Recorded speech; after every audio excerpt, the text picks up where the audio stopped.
Well, welcome everyone. Welcome aboard Extra 3.1. It's the first one of the year, and we've got a great show lined up for you tonight. If you're watching live, thank you for spending your time with us. And if you're watching us after the live on YouTube, thank you for selecting the Athearn video. If you like the content that you see here, please do the Athearn team a favor and like and subscribe to our channel. Then select the notification bell. That way you're going to know every time a new video just like this drops into the YouTube channel. Let's do what we always do and see who is joining us tonight. I see Ronald around the Layout Podcast is here. I'll see Ray in about a week. I see Idaho Rail Fan. I see Mr. David Reynolds. He will be a happy man. We're going to be talking about some Southern locomotives tonight. I see Jeffrey, Alco Sid, Delta 9, John, Michael, DG Model Works is in the house. Grandpa Rails is here. Abel is here. Ron has checked in. We've got a lot of folks coming in right now. They're just walking up to the station to see what we've got planned for tonight. I see UP 8518 has joined the chat. Anthony, Cody, Charles. Are you a Trayman 2? George, Ramsey, just to name a few. So thank you for joining us. I do appreciate it. This edition of the Athearn Extra, I've collected a couple of special guests for your edification. We'll start the show by talking with John Sacerdote. Now, he's the president and director of the Amherst Railway Society Railroad Hobby Show. John will reflect on how this show started as a simple one-day show and has now grown to become the largest of its kind in the United States. I'm going to follow up that guest with a couple of guests tonight. Rick Kfoury, who is a noted New England rail historian and author, as well as Pete Dearness, former owner of the New England Southern Railroad. Now, Rick will be talking about the New England Southern and specifically the GP18 that they own. So with that, let's go ahead and put down the hobby knife, get comfortable in our workshop chairs, grab the beverage of your choice, and let's get started with Athearn Extra 3.1. Now, before we get started, no show of the Athearn Extra would be complete without someone to help me along. Now, he has been known as the Tycoon of Tycho, the Master of Mantua, and the Renaissance Man of Roundhouse. Without further ado, you know him as Tony Cook. Tony, welcome to the show. Good evening, Jim. Thanks. I appreciate you having me on. That's quite an introduction. There's some titles there I'd not heard before. So, wow. How are you doing in the weather? It's cold has been the word. And boy, it's cold here in the Kansas City area. Yes, indeed. Yeah. Indeed, it has been cold. This is the first day that I've been able to look outside the shop windows because they've been frozen shut since last week. But I hear that we've got another cold snap coming through this region of the Midwest. I think so, but I think it's just started snowing here right about dark, but they were saying just like half an inch. But we do have a couple of more bitter days of negative temperatures, and then maybe coming back. So we'll appreciate spring all the more. How are you doing for the new year? Are you ready? Are you emotionally ready for all the model railroad goodness that's about to happen in 2024? The stuff's already rolling in. Yeah, I on my Model Train Resource channel, I've just been going through some of the January editions of the various magazines and unboxing different models and such. I've got a video dropping soon on the snowplow with the F7B unit in Conrail, and I talked about that on a couple of different shows recently. That has had a lot of interest. That group of those 6 different road names for that Athearn HO snowplow and F7B. So that's a neat release. And I imagine, I mean, this time of year, I was saying to somebody in the office, it's kind of like a blank sheet of paper. You know, you just start planning out your year. I'm sure you've got a lot of big plans for what you're working on over at White River Publications. Oh, for sure. Yeah. With, there's a couple, I know we've got, last year was an anniversary for Road Model Craftsman. Railfan and Railroad is at, I think it's 50th I think so. Anniversary, 1974. is this year, and we had a marketing meeting just the other day where we were discussing some special products and things to commemorate that. So exciting stuff. Some exciting stuff. You've got some great magazines that have been around for a number of years. Of course, you are managing editor of a lot of those magazines under the White River banner. But how many years have you been running Model Railroad News now? Since I started in 2011, and then White River purchased the magazine in 2012. So I've been editor basically since sometime 2011, longer than I would think, a dozen or Wow, more years. Yeah, yeah. it's amazing. I mean, it goes by quick. I'm It goes by assuming. very quick. Yeah, yeah. Yeah. You know, the other thing that I like about January is it gives me a chance to sit down, look at my calendar, and both on a professional level as an Athearn employee, or just as what I like to jokingly say, a civilian, just a guy that goes to train shows. I like to see what train shows are happening. And I purposely, as a married man, I go ahead and I get those weekends planned out now. That way I don't have to sleep in the doghouse. Should I, make the critical decision of a date, the same date as another important date. And so that's one of the things I do. And I'm sure the amount of train shows I see you at, Tony, that's probably something that you do as well. Oh, we do. I know a couple years ago when my assistant editor, Shane Mason, was getting married, that was one of the things. Well, I already told Brooke, that was his fiance, that one weekend in late July was off. We couldn't get married then because of the St. Louis RPM. So, see, everybody has their priorities. So, yeah, That's right. You do got to look right. at the calendar. Yeah. Now, out of all the shows that you go to, and I mean, they don't have to be the same shows every year, but do you have a favorite train show for whatever reason? Some of the smaller ones are a lot of fun. The huge shows like Train Fest. I know we're going to talk to John this evening on Amherst, and that's the biggest of the big. And then the National Train Show. I mean, those kind of are always great. I love the St. Louis RPM, of course. Sometimes they're the smaller ones. There's usually shows in Springfield, Illinois, and Decatur, Illinois, that I've been to several times. And then we have shows 2 or 3 times a year up around KCI in the Kansas City area. And some of those smaller shows, I find, some neat things that I didn't expect to see. So, yeah, I don't know if I had to pick one that I really like the most, it's probably the St. Louis RPM all around is the one show that I look forward to the most, every year, and that I can get to, so yeah. Yeah, definitely. No, that is a great show. And I'm with you. I do like a lot of the small shows. They're kind of neat. They're more regional. But one that I've probably been going to, I can't say the longest, but one of the shows that I've been going to for many, many years. Of course, I'm a New Englander. And I first heard about the big one, as they called it back then, probably in the early to mid 90s. And as a young college student, I drove my very, very fancy vet it was beautiful. It was a Chevette, but it's still a vet nonetheless. Well, yeah, well, yeah. Yeah, but anyways, it hauled trains, which was good. But the first time I opened the doors to the Big E, I was overwhelmed. And back then, you got to remember too, in the early 90s, it was only 1 or 2 buildings, and now it's 4. Yeah.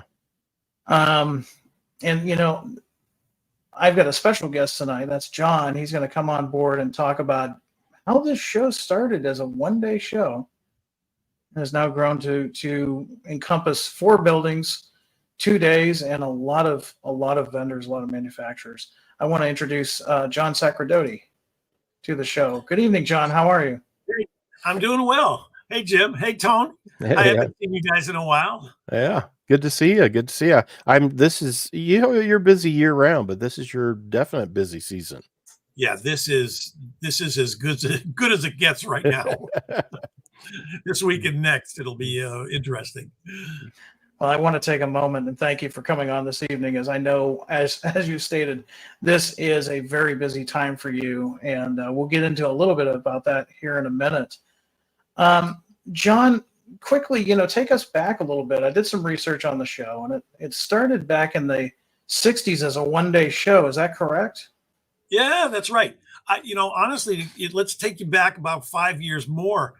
So right around the beginning of the 60s, picture, and I may have told this story a couple times before, but picture a bunch of college professors from the University of Massachusetts, a couple of grad students. I have this picture in my head of sitting around in the faculty lounge, right? And all of a sudden, one guy says to the other something, and from across the room, the guy goes, "Well, wait a minute. You're a model railroader too? I'm a model railroader." And then so what happens is they say, "Let's get together and let's show off what we've built and what we've done." And then probably in the mid 60s, that's when they decided, hey, we need to show this stuff to people other than ourselves. So they actually opened it to the public around in the early 60s. And the first time they outgrew buildings, rooms, the mall at the UMass campus was around early 80s. And they said, let's bite the bullet, let's take the chance, and let's go to the Eastern States Exhibition Fairgrounds. And they took what was called, and is still there, the New England Building. And that's probably about 30,000 square feet. It was a 4-hour show. And what they did for tables and stuff is because they were really scared to death about how much expense there was going to be. They actually hauled tables from UMass down to the show for 4 hours and then hauled them back that night. But that first night, I can remember the guy that really kind of was the insider who taught me how to become a show director. He says, "You should have seen, I dumped all the money out on the bed and I was rolling in cash. It was like $1,500. But they made some money. So it stayed in the in the New England Center for about 3 years. And then it started to grow and they needed something more. So they moved into the BLC, the Better Living Center. And that was probably early 80s at that point. And of course, then it's grown from there. When I took over as show director, it was 21 years ago now. So it's like, what? Wow. So talk about time flying. Yeah. How long you've been with certain groups. I can't believe it's been 21 years. This is my 22nd show.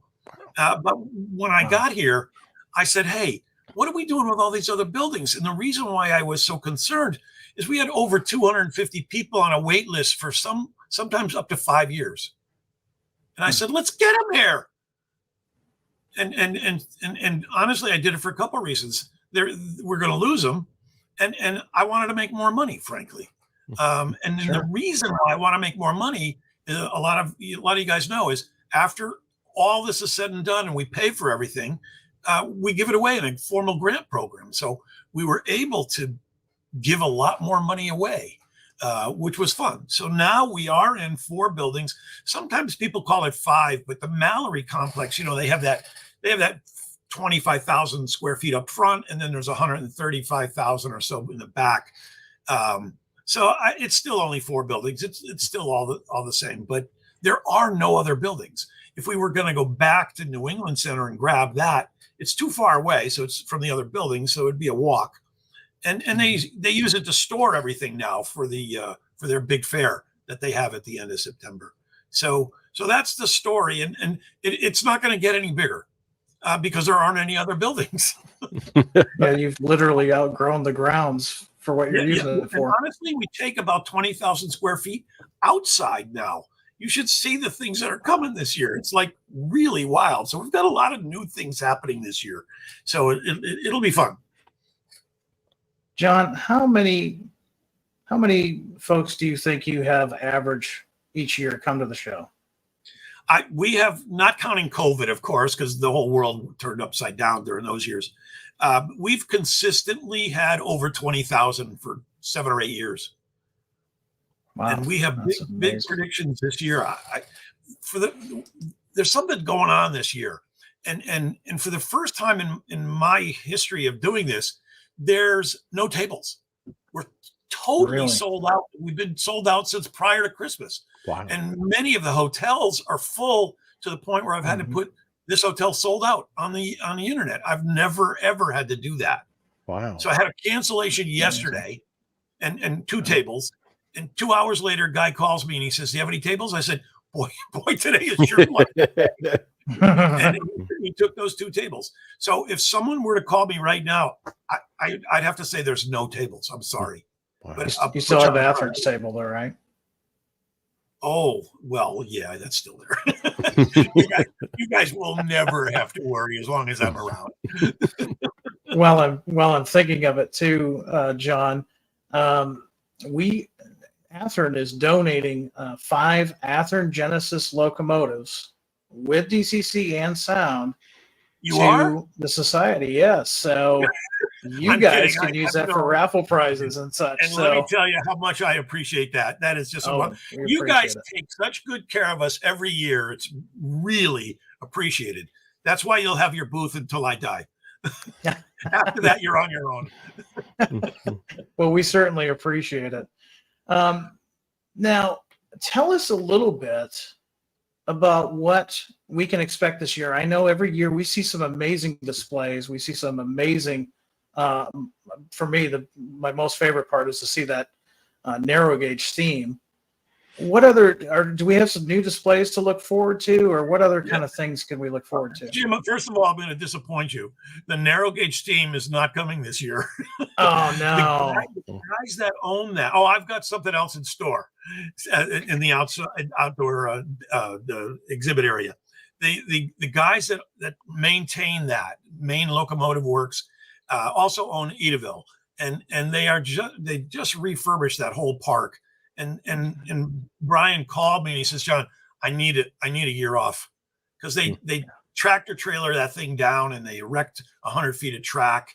And I said, "Take a year off. It's not a big deal." So in place of that, I've got 2 things.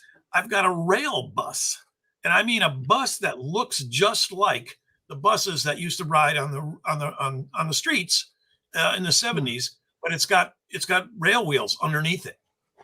So, and it was in service in the New Haven area for a number of years, and it rode on railroad tracks. So, but when you look at it, you go, "What's a bus doing here?" But it's it kind of looks like a rail car underneath, and the hydraulic wheels come down and all that kind of stuff. So that'll be really interesting. But the other thing that's happening is I have an exhibitor who's coming to the show, and he's converted this van to look like a locomotive. And really, it really is ridiculously crazy looking. But the good news is he's got a 100 amp amplifier in it with giant speakers, and he's got horns and whistles and diesel and steam locomotive sound hooked up to it. So it'll be as loud, if not louder, than the steam locomotive. But he gets to play a lot more things. Wow. So when what we do when we kick off the show, we actually have a steam, and that's not a steam. Don't play that.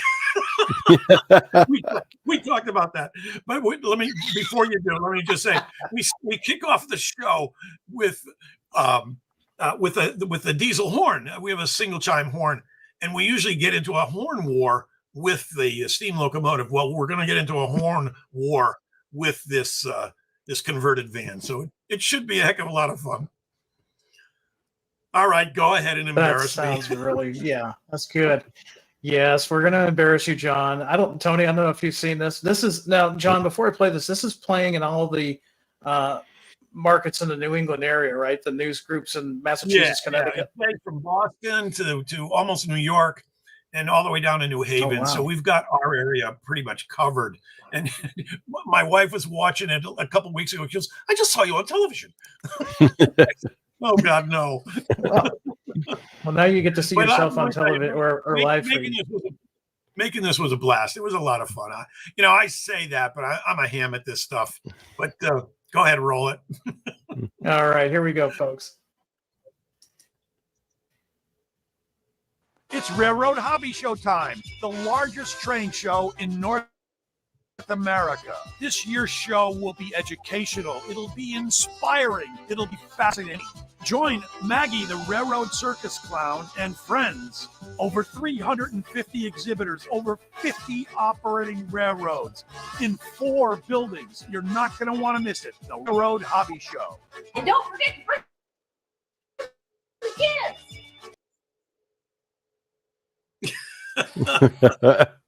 That's gotta a great tell you- job. You do a great job at promoting the show, John. Very, Thanks. very good. Maggie, the Railroad Circus Clown, actually lived on the Ringling Brothers train. I'm Wow. not sure if it was the red or the blue for 3 years. And Really? and it was a half-mile long. It was like a rolling city, the God. way she tells it. And she's got some incredible stories that were hysterical. So we actually had her for a speaker at one of our monthly meetings. And she's like a professional comedian. She was unbelievably funny. And she has a following at the show that'll kill you. All these kids, they come to see her. And then they circulate around in the show too. But it's wonderful to have her. I bumped into her about 15 years ago. She showed up once, not in her makeup, into my office when she was first setting up. And I said, "Can I help you?" And she goes, "John." It's Maggie. Because her real name is not Maggie. I just didn't recognize her. It was hysterical. But I will never let that happen again. That's great.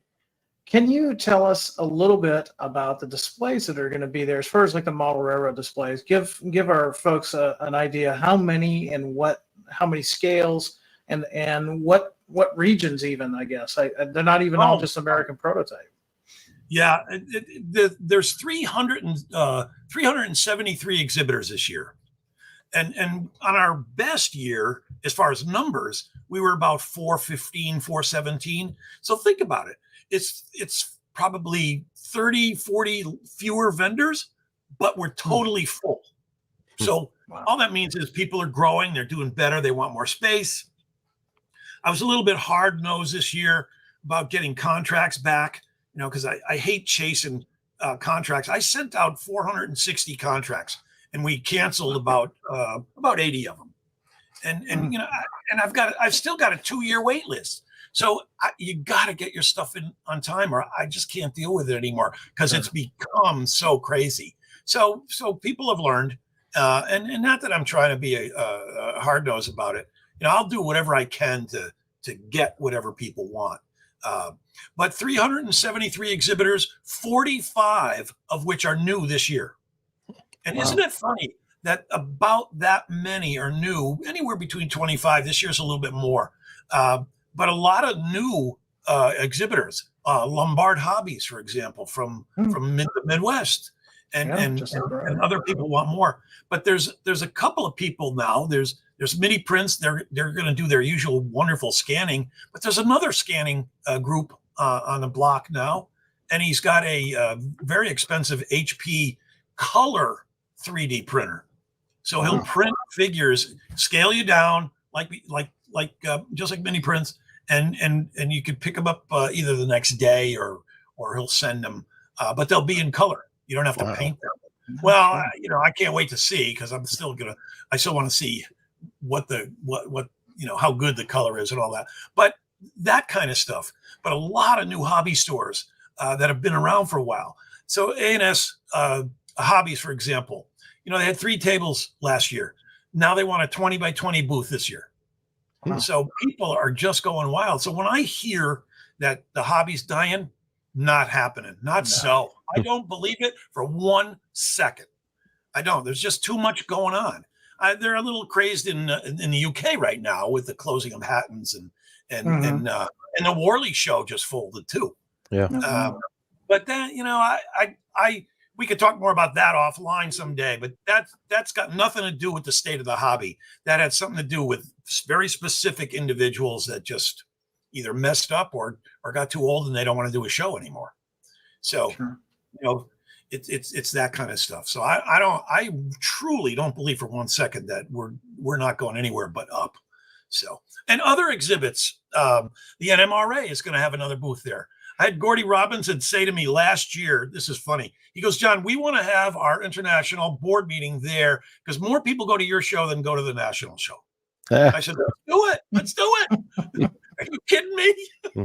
See, and years ago, the 187th group, which come out with just incredible models, mostly vehicles and stuff, they were not at the show, but they were piggybacking some of our rooms at the hotels. And I was saying, why are these rooms getting filled up so fast? So I called up, at the time it was Bob that was president of 187th. He goes, how much trouble am I in? And I said, are you kidding me? You're not in any trouble.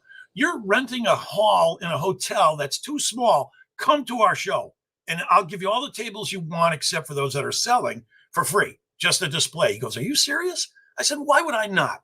All I care about is promoting this hobby. And I mean, I get crazed about it. So I don't think for 1 second there's a problem. As long as we all work as hard as all of us here are working. So we've got that, and we're doing all kinds of stuff with Amtrak and CT Rail. You ride the train from New Haven up to Springfield, and we have shuttles that run all day long. That'll take you from the Union Station in Springfield to the show for free. And they'll run a half hour before, half hour after. And they make stops at the local hotels, and we get people to the shows. And some of the crazy extra things we're doing a women in model railroading op session on Saturday evening. And there's a thing going on at the NMRA booth at 3:00 to promote that same thing. We're doing what's called a shop hop. And this is a silly story. Last year, there's a bunch of women at a fabric arts store in Northampton, Massachusetts. And so they're talking and they're shopping and running. And just like the model railroaders at UMass, they go, wait a minute, your husband's here at the train show? My husband's here at the train show. And so a bunch of them were all gabbing about, are you kidding me? So we've organized a shop hop, an idea from one of the women that said, I'll bet you there's a couple dozen women that come to the show and they just want to do extra things during the day. So we have organized 7 fabric arts stores in the greater area, all surrounding the hobby show. And they're offering discounts, and we've got directions and how to get there on rack cards and all this kind of stuff. So we're trying to do something for everybody that has something to do with this show. And, we still do our 2-day clinics before, and there's clinics during the show. And really, but yet when you ask me who's at the show, what's going to be different this year, the 45 new exhibitors. So you got to come and see it. And in our list, in our list that runs forever, it's 6 pages of exhibitors. We actually say who's moved, who hasn't moved, and who's new this year. So you'll be able to see who the new exhibitors are this year. Wow. That is amazing. I mean, the amount of work that you do, I mean, how long the planning for the show? I mean, first of all, like a 2-part question here. A, how big is the team? Because I know, John, you are amazing. You do a lot of work, but I know there's a team behind you. How big of a team is it? Who is it? And how long does it take to plan for this show? I'll answer the latter question first. How long does it plan? 11 months. Wow. It's all year round. So what happens is Monday after the show, we'll go up to the fairgrounds and make sure all the freight gets out, because we do a lot of our own drayage just to make it more convenient for our exhibitors and especially the manufacturers. So I'll make sure all the freight is packed, ready to go, and gets out the door. Those that aren't picked up yet, Big E folks are so good to us. They watch that. They'll forklift it onto the trucks when they come. But it's usually out by Wednesday. And frankly, it needs to be so they can set up for the next thing, because the Biggie, it's got something going on every week. So after that Monday, I'll go home and hibernate. And honest to God, I sleep for like 2 or 2.5 days. So I'm just lounging around, but I'm falling asleep all the time. So I'll wake up around Wednesday afternoon, and then Wow. we take February off. And what's funny about it is March, it starts all over again. We negotiate with all the hotels for rates. We start looking at who came and who wants to come back, what kind of size tables. The whole thing is computerized, and it's in the cloud. So it's all cloud-based software. So I could get to it from anywhere, even on my cell phone if I needed to. So it starts and we get contracts out the door over a period of 2 months. So they usually go out the last of July. What's terrible about it is we have to plan this far in advance. But when I'm asking people for money in September and October, in the middle of summer with 4 or 5 more months to go before the train show, that I understand that's difficult. So, but yet it works. And so all the contracts have to be in by third week in October. And I spend the next 7 weeks before the first weekend in December playing a little slide game. Remember that little game that was a little square? It's got 1 through 15, but there's 16 slots. You got to get them all in order. Excuse me. That's what I do with trying to find people in their tables. It's not as hard as you think because 85% of the people want the same location. And I used to worry about that because the biggest complaint from people was the show is stale. Same people all the time. Not so anymore when 30 or 40 new vendors show up every year. Right. So interesting stuff. But this is more exhibitor driven for me because without great exhibitors that want to return, I'm not going to have a great show. So it's really the exhibitors that really kick this off and draw a lot of people to this show. So I don't mind that exhibitors are in the same spot over and over again because there's a mix throughout of all newer exhibitors. So not too bad. So 11 months, not doing too much in February, but once October hits and the contracts start coming in, it's probably 6-7 hours a day. But since December, it's 8 hours a day. It's full time for me. Wow. But I've got an office staff of about 4 people throughout that part of the year. But during the show, I've got an army of probably 50. And we'll come in Wednesday morning. It takes 3 days to set up the show. It takes 3 days to set up the show, 3 hours to break it down because you guys want to get out of there. I get it. You're on your feet on a cement for 10 hours a day for basically 3 days because the tradition that has started is selling happens on Friday. Just between if you think about it, there's 4,000 people at the show on Friday. That's like a big show already. There's no public yet. So there's all kinds of trading and deals going on. I actually love it. It's a lot of fun. And you get to see everybody's running around. Where are the good buys? Where are the good deals? So it's a lot of fun.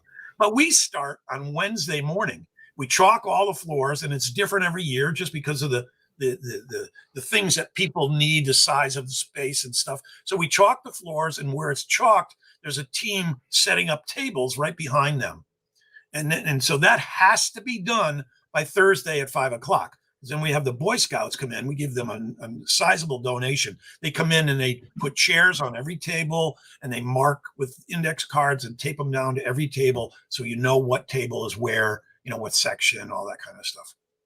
So that's what happens Thursday. We can't go home until that's done because it's Wednesday when everybody comes to take their spots at the booth. Now we have people that come in Thursday night with permission. All the layouts can come in after 3:00 on Thursday because it takes so long. Some of these layouts are so large, like the Reading Railroad. It's 20 by 160 feet. It's huge. So they need more than a day to set up. So layouts can come in the day before. They can come in on Thursday. So it's gotten to be a pretty decent routine, but we're always trying to improve it. The Wednesday after the show, right after I wake up, that Wednesday night, we have a hits and misses meeting, and we sit down and say, okay, where did we screw up? What worked well? What can we do to improve? Every single year we've done that, and that really is big. You got to do it right after when it's fresh in your mind. Sure. So makes sense. So there you go. Well-oiled machine for no doubt. It's in so much planning and preparation, and it definitely shows. Do you think that's the combination that's kind of turned this into the premier train show of the United States, if not North America? Yeah, I do. And here's why. I get asked every year, hey, can I come to this train show? I sell windows. And no, the answer is flat out no. And a couple of times it breaks my heart because the Shriners wanted to come, and I'm big on all of that, all those donations and stuff. It's in our bylaws. No, You can't come. I'm so sorry. And I had one guy come. He sold portable heaters. He goes, no. These are heaters for layout rooms. And I go, nice try. No. So it was funny. But that's what I think makes this what it is. I don't want to go to a show and see a bunch of canned fruit and vegetables and stuff like that. This is a train show. And I don't want anything there other than trains. Anything train related. We have a couple jewelry people coming. And they have a whole line of earrings with locomotives and all that kind of stuff. And we tell them, if we see one thing that's not train related, you have to remove it. And if you don't, we'll ask you to leave. So there are some things that we're pretty strict on, but I think that's what makes this so great. You come into this show, it's all about trains, nothing else. So that as long as we keep finding all the innovative people that are out there, it's not just a wait list of time. If you've got an incredibly innovative product, you're in. Because I want the public to learn about what's cool, what's out there, what's innovative in the hobby these days. It's funny. I'm looking at the comments, John, while you're talking, and Sid wanted to know, is the Dunkin' Donuts on the property? It was in the past. I don't know if it'll be this year, but as a New Englander, Dunkin' is my go-to morning routine. Yeah. Well, I've got good news and bad news. But let me say this. When Krispy Kreme came to this area, Dunkin' Donuts closed them after a year. They could not compete with Dunkin' Donuts. So the good news is the Dunkin' Donuts is still in the Better Living Center up by the brand new bathroom. So as you look at the map, and I'm closing my eyes to picture it, it's the northwest or the upper left corner. That Dunkin' Donuts, which is reasonably big, is there. The Dunkin' Donuts that used to be in the Young building in the lower left corner is now gone. Okay. Which I didn't mind because I was able to put 2 more tables there and sell 2 more tables. More trains. But everybody knows many more trains. So train guys, shows, shoppers run on Dunkin'. The back of Mallory, if you look at the map that's posted, I've got the final map, the final exhibitors list. Although there's some minor changes because there's someone that always cancels and some new people, but it's 99.9% accurate. But the floor map is accurate. Some of the vendors may have switched spots and stuff, but the layout is perfect. Look at the back of the Mallory complex. There's layouts like you wouldn't believe. We had 17, 18-foot aisles last year. Not so this year because we had to squeeze so many layouts in there. So I try to count, but I give up. What should count as a layout? What shouldn't? We have dealers that have small layouts with trains running around in circles. That doesn't really count to me. So if I don't count those, there's probably 45 layouts in the show. But if I count everything where a train is running, there's probably 70. Wow. So, but true layouts, I think there's probably 40, 45. But and the modeling that I've seen there is just amazing. Yeah. I mean, just some really neat, in all scales for that matter. Yeah. And what's been fun lately, and it really adds to the fun, is the crazy people at Virtual Railfan. We've got a streaming camera in each building 24/7 while the show is going on. And they usually set it up Friday so you can watch the setup. So I come back from the hotel Friday night. I'm dead, right? All right, I've been there for 3 days, Wednesday, Thursday, Friday. I turn on my hotel TV. And I said, it's got YouTube on it. I said, oh, I'm good. I'm going to go to YouTube and see the show.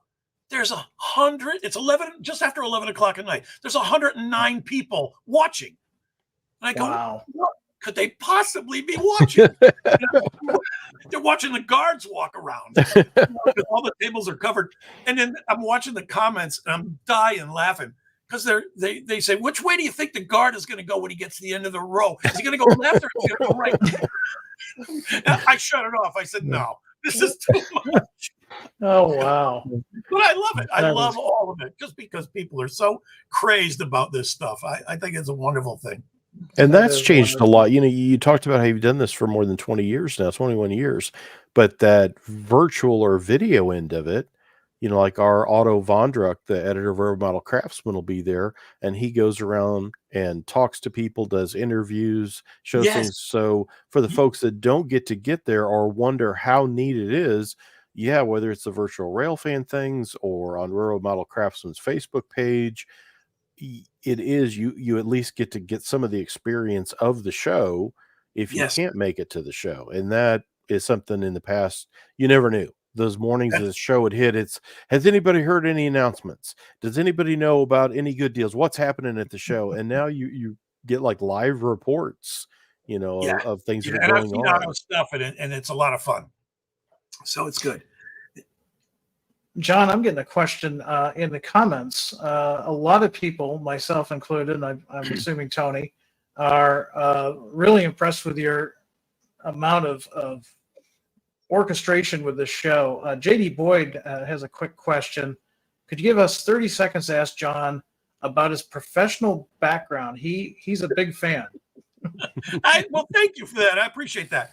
My background reads like, you've done all of that, really? So I started out in college. I was a Division I scholarship athlete. You know, that's my ego saying that. And I played soccer, and I was captain my senior year, blah, blah, blah, blah, blah. I played for a couple of years afterwards. And I taught for a couple of years while I was playing. And there's this is the early 70s. There was no money in teaching. I said, I can't do this. As much as I love this, I can't do it anymore. It's for no money. So I just took a job with my brother-in-law's company, and it was all about short interval scheduling. So it was all about time study. So I learned a lot from that. But I always had an interest in math. I did really well in math in college and in high school. And so I was gravitating towards IT, which was emerging at that point. So my sister says, go into this agency and they'll find you a job. And I said, what? I had never heard of recruiting headhunters. So I went in there, and after about 2 hours, I realized they were interviewing me to work there. So the short story is I worked there for 3 years, was a recruiter for a while, but I gravitated towards automating the office. And I met these guys up in Boston that had software for recruiting. And I said, oh my God, I love this. I went to work for them. The two partners were fighting. I bought the company. I bought the software so they could disappear. Did that for 20 years. And so we had recruiting software, job matching, to applicants. Applicants have skills, job openings have skills. It matches them together. Plus it tracks the entire interview process. How well did he do? When do you have to follow up? Blah, blah, blah, blah, blah. So then I sold that company in 99 and went to work with the competition to train their people how to be software. Did that part-time. In the meantime, there was a publicly traded search firm that needed a CIO down in Dallas, Texas. I did that for 3 years. Got them totally squared away. They had all illegal licensing on IBM equipment, got them all squared away, saved them a ton of bucks. And then I went to work because the National Association of Personnel Services had, this is my short story, I'm talking fast, had our software. So they said, why don't you just come and work here and run the software and all of that? So I did that for a while, still always training with the competitor. I quit all of that except the training for the competitor because that was my teacher fix. I really loved teaching. And so training was my fix. And I did that up until last year. And all the while I was doing this, but it was part-time, a couple hours here, a couple hours there, I'd be able to fit it in. So I've been an IT guy for years and years and years. And that's why it was easy for me to set up the software. The recruiting software that I trained on and taught people to use for 20 years is what runs the train show. I just adapted it. So instead of job orders, they're contracts. Contracts are given to us by people who are at a company. And then we also run the candidate side. That's our membership from the Amherst Railway Society. So it all is automated on a cloud-based piece of software. So it works out really well. So 9 times out of 10, I tell people I'm an IT background, but I'm an ex-teacher and I still am crazed about sports. So that's from my old days. That's awesome. Although I measure those days it depends on which is less. It used to be years, but now it's pounds. So about 50 pounds ago, I used to play soccer, which is also about 50 years. Oh, John, So that's you are what I used to do. You are a powerhouse. and I think we all benefit from your work and devotion to the hobby. Thank you so much for coming on board tonight and sharing the backstory and talking a little bit about the show. If folks want to see more about the show, if they're on the fence, I highly suggest you come out to the show. They can go to let's see, it is railroadhobbyshow.com, and there's complete details on that website. And guys, if you're wondering what else, my email address is on there. If you got a question about the show, email me. It may take me a day or two these days to answer, but I will get back to you. That's great. John, once again, thank you very much for joining us. I will see you in just about a week. Yes. Yeah, Tony, great to see you, bud. Good seeing you, John. Yeah, we'll always. See you guys before you know it. Thanks a lot. Have a great show this year. Thank you so much. You guys take care. Good night, John. Take care. Good night. There is a guy that his passion for stuff. You know, people say I get overly excited talking about trains. I've talked to John, I don't know how many times over the years, and always like that. I mean, and you could just see it. Like, you know, when he talked about what the one guy with the heater, they're heaters for model. No, like I want train stuff. I mean, it so comes true. And that is why that show is nothing compares to it. I mean, and again, I think a lot of it is just he puts all that passion and excitement that you see when you talk to him and stuff. He makes it happen. And that's, that Amherst show is not to be missed. It's like you say too, it's the quality of what he has at the show. I mean, not to take away from other shows, but we've all been to those shows where, you know, you've got what we call the beer flat dealers, and it's not exactly top of the line, cream of the crop model railroad accessories. And sometimes it's not even, you know, model railroad. It may be die cast and maybe something else. And, you know, it kind of looks not only dated, but it just doesn't look right. If you go to to this show, John has, like you said, he's kept it really nice. And I mean, you still see the vintage stuff. Don't get me wrong. Mm-hmm.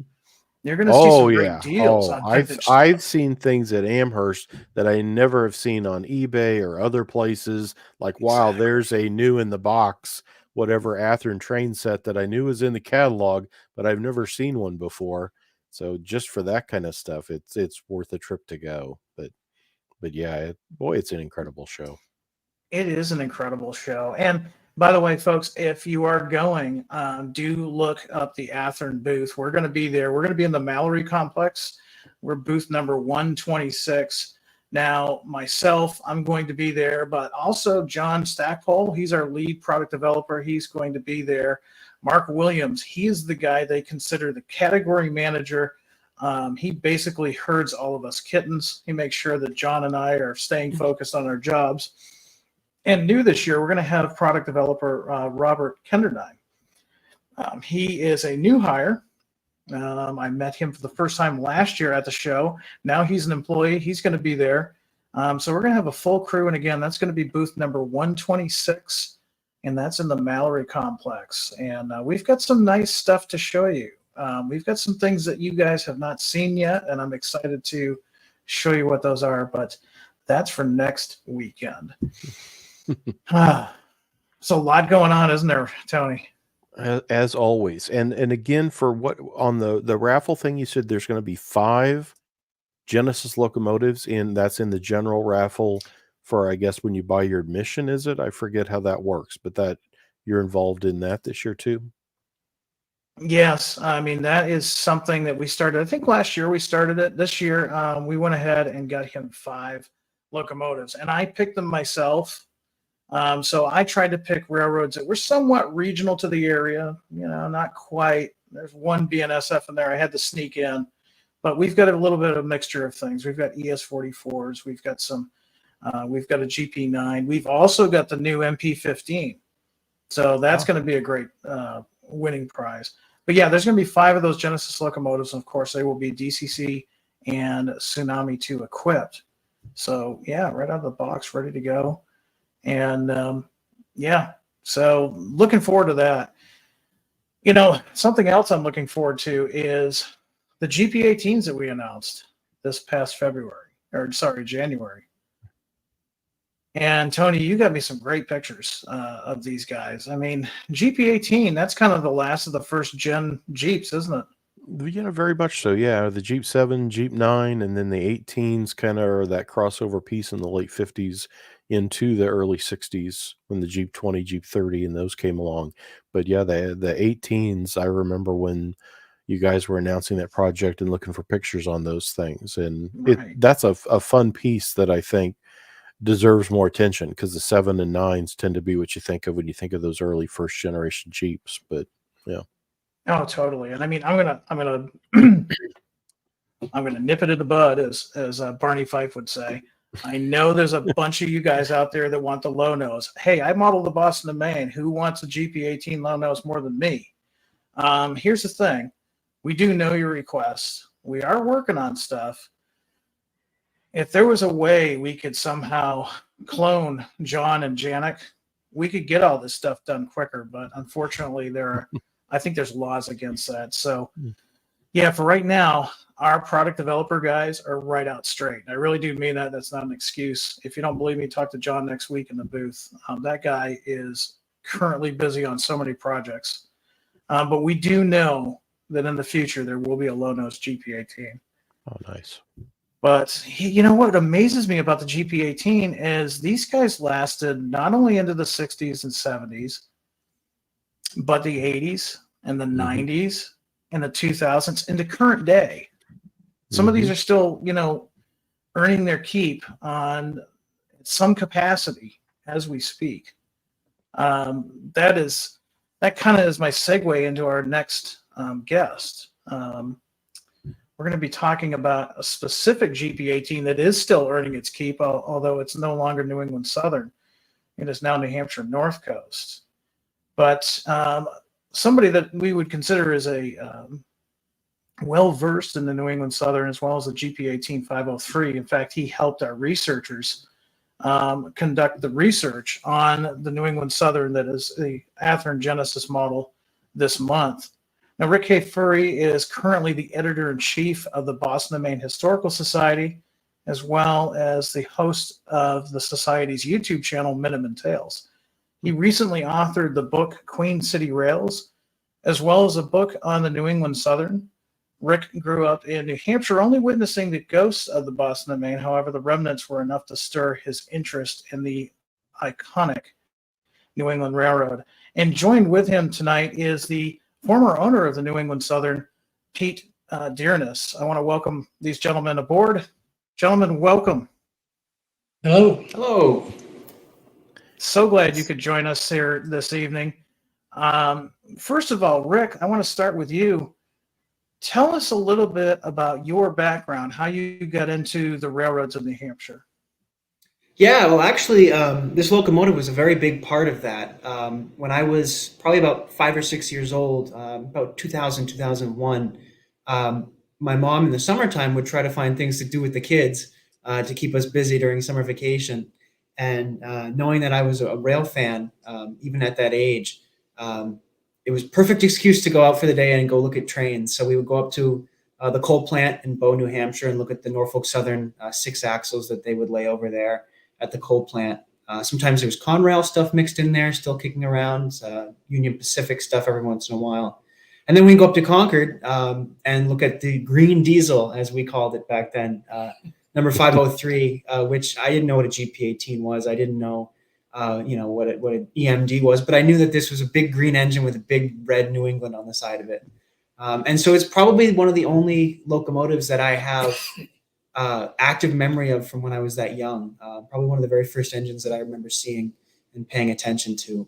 So that was a really big part of growing up as a kid and kind of transitioning from an interest in trains as a loud, interesting thing to look at, and sort of diving a little bit more into the history of it, the background of it, the models of locomotive, where this train is going, why it's here, why the tracks are still in service.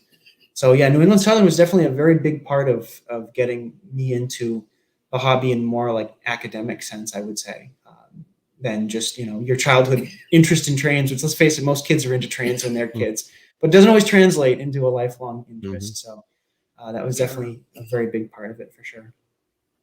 And now this led you to eventually get hooked up with the Boston Maine Historical Society, correct? Yeah, eventually, like I said, kind of looking around and noticing things as a kid and asking questions. Manchester, New Hampshire is where I spent a lot of time growing up. And Manchester is probably one of was at one point one of the busiest railroad cities in New England, and is now probably one of the least busy railroad cities in New England. Sea service twice a week. Was at once home to 3 branch lines, a huge yard, hundreds of customers. Now there's maybe 2 customers in the city. So big change over time. But growing up, I saw the branch lines. I saw the remnants, the ties, the rails. So I wanted to know more about what was there right before I started growing up. So I wrote a book called Queen City Rails, which was kind of a focus of Manchester, New Hampshire between 1965 and 1990. And then I ended up going to the Boston Maine Railroad Historical Society to see if they wanted to publish it. And through that process of getting the book published through the society, I ended up joining the board of directors and taking on the newsletter editor role. And so, yeah, I was able to kind of turn that interest that I had just kind of tangentially noticed as a kid, and started to get into the organizations and the historical piece of it, which opened doors that weren't there when you're just looking around as a kid and you just kind of want to figure out what's going on. That's really neat. And Pete, of course, you were the former owner of New England Southern. What was the impetus to starting the New England Southern? Give us a little bit of background on why it was important for this railroad to exist. Well, I was the founder of the Mass Central Railroad down in Western Mass in 1975, and in 1981 started the New England Southern. So that was the transition. My background was in the military before that, in the newspaper business.